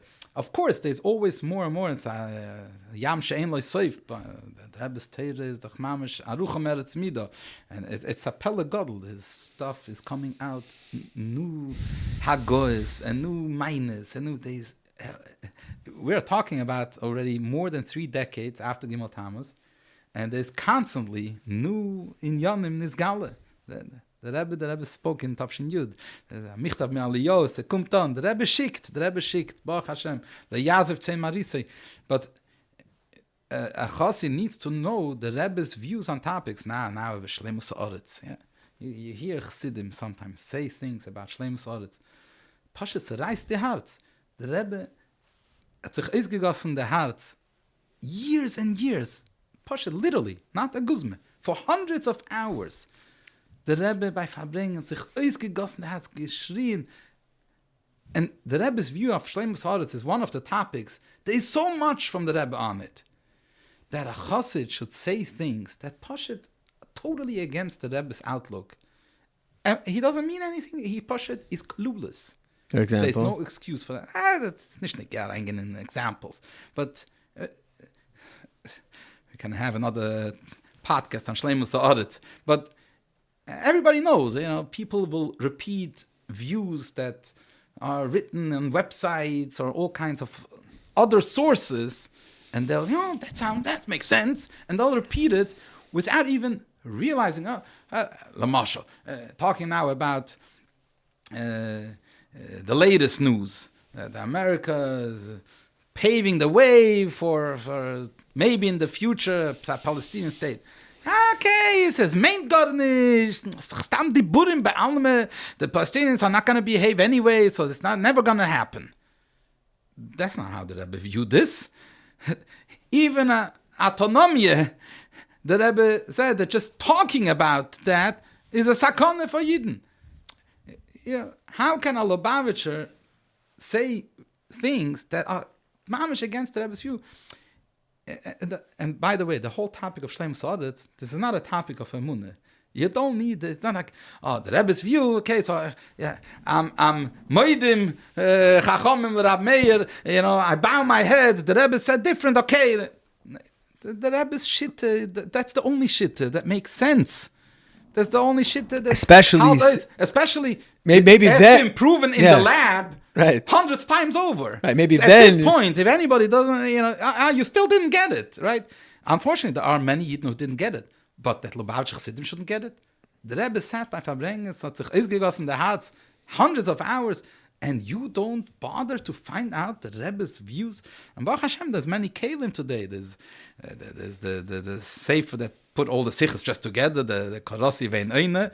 There's this book from, what's his name? Pearl made the book. Yeah, Make Peace, in English. And there's plenty of resources. All you have to do is find out. Make it your business to learn what is the Rebbe's shit in Shleimus Haaretz. And the Rebbe, why did the Rebbe speak about this? Why did the Rebbe speak by Farbrengen? People have these weird machshavas, weird questions. Like, what did the Rebbe think? He's going to be poiled by talking to Chassidim? We don't need a Pesach Maise that somebody said, that the Rebbe said, make sure not to do achsa shtachim in Aveda. Of course, that's emes too. There's actually a sichel yud breishes that is the theme of the personal, the least im atem. No, you have to stand strong on your land. But no, there's also teaching. Das Teure, was sagt Teure, was ist the emes wegen die Inyanim? Everybody has to know that. What kind of question? Why the Rebbe spoke about this? And why the Rebbe screamed when he spoke about it? And like the Rebbe said himself, tut weh schreitman. So a Chassid should contemplate, is the Rebbe right? And you don't begin to understand. The Pashut, you don't know. So there's no excuse for that. That's why the Rebbe wanted also Igris to be printed. Why did the Rebbe want Igris to be printed? Yeah, it's a muge, the Move, Chelik Yud Beis, and the Rebbe says, klar. I mean, it was written by 11, but the Rebbe allowed this to be printed like that, like the Alter Rebbe wrote it, Tanya. Yeah. It's, so a younger man, as a bacher, you'll get a lot of information, but you're still a bacher. A teenager, in the Maimah to the Bar Mitzvah, say Meichen the Gadlus, Shleimus HaMeichen by Bar Mitzvah. Aber Beneinu Geret, maybe it's today's day and age, I don't know what, it takes a few more years for the mind to fully ripen. And Lemaise, in the teenage years, even a smart bacher, he learns a lot in this, but to really get it, we're not fully getting it. We always realize more imkim, so we have to continue learning, and there's always more that you don't know yet. But to Pashut know what the Rebbe's views on all kinds of topics, everyone has to have a quiz learning the Rebbe's Igris. You have to know. And if you encounter a topic and you don't know what the Rebbe, so this mafteich is, look it up, find out, ask somebody who knows. Don't start talking things that you heard on some radio show or some podcast from the chitzenistige Welt. It's also not only... You can't stop you're talking about with shittas kezvis. You're talking about global stuff, whatever. national. But national, even individual no, stuff, but even like individual you said, stuff. like family planning. Some people, I want to have children, of course, but what's wrong? I'm gonna have to spread out, like all kinds of views like that. What do you mean? You don't know the Rebbe's view? Many times the answer is no. They heard once about it, but they don't really know. It's not fresh. It's not something that they gotta reprint it, make another run in the. First of all, anyone could read it at index.theher.org. But and also you sent it to me as a PDF. I share it with Chsanim that I teach. You're still doing it. Still doing it. Okay, good. Okay. So I think someone gave me an idea over the Kindles that maybe we should make take 3 people at any time there's like a major something happening in the news that fortunately or unfortunately people know about. We should be able to right away present what the Rebbe says about it. So, I mean, a think tank. A think tank, yeah. But the idea is not everything. The concept is good. Not everything needs to be official. No, the idea. Well, I'm all in nuance. Everybody can make a mistake, right? And so it doesn't have because it puts a certain pressure. If you make it an official, so they're the know-it-all. So they represent the Rebbe's shitta. Right.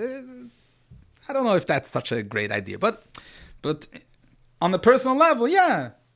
Ask somebody, he knows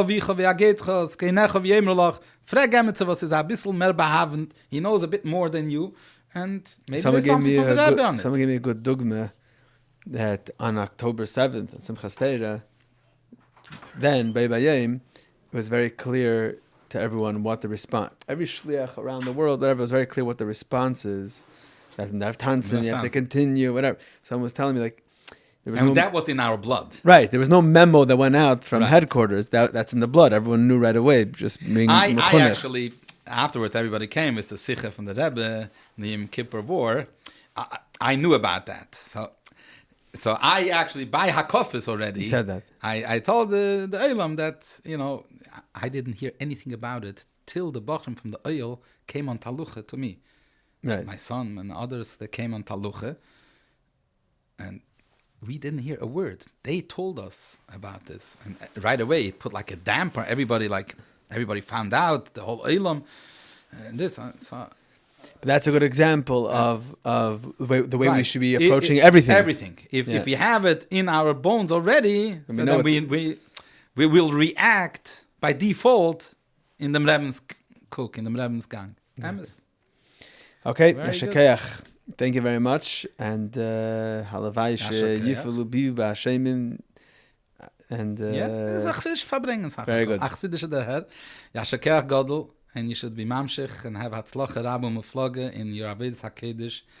I can't begin, and certainly not end, in the shvachim and the praise for this whole mifal that der Herr was bringt da rein in chassidische Heiser, a poshet, chassidische der Herr. How many chassidim grow up mit dem chassidischen der Herr, von dem chassidischen der Herr? Okay. Lechaim, asach nachts, asach hatzlacha, and Mashiach soll schon kommen. The pale mamish, lamatam asad fachen, so sich sein mit dem Reben. Amen.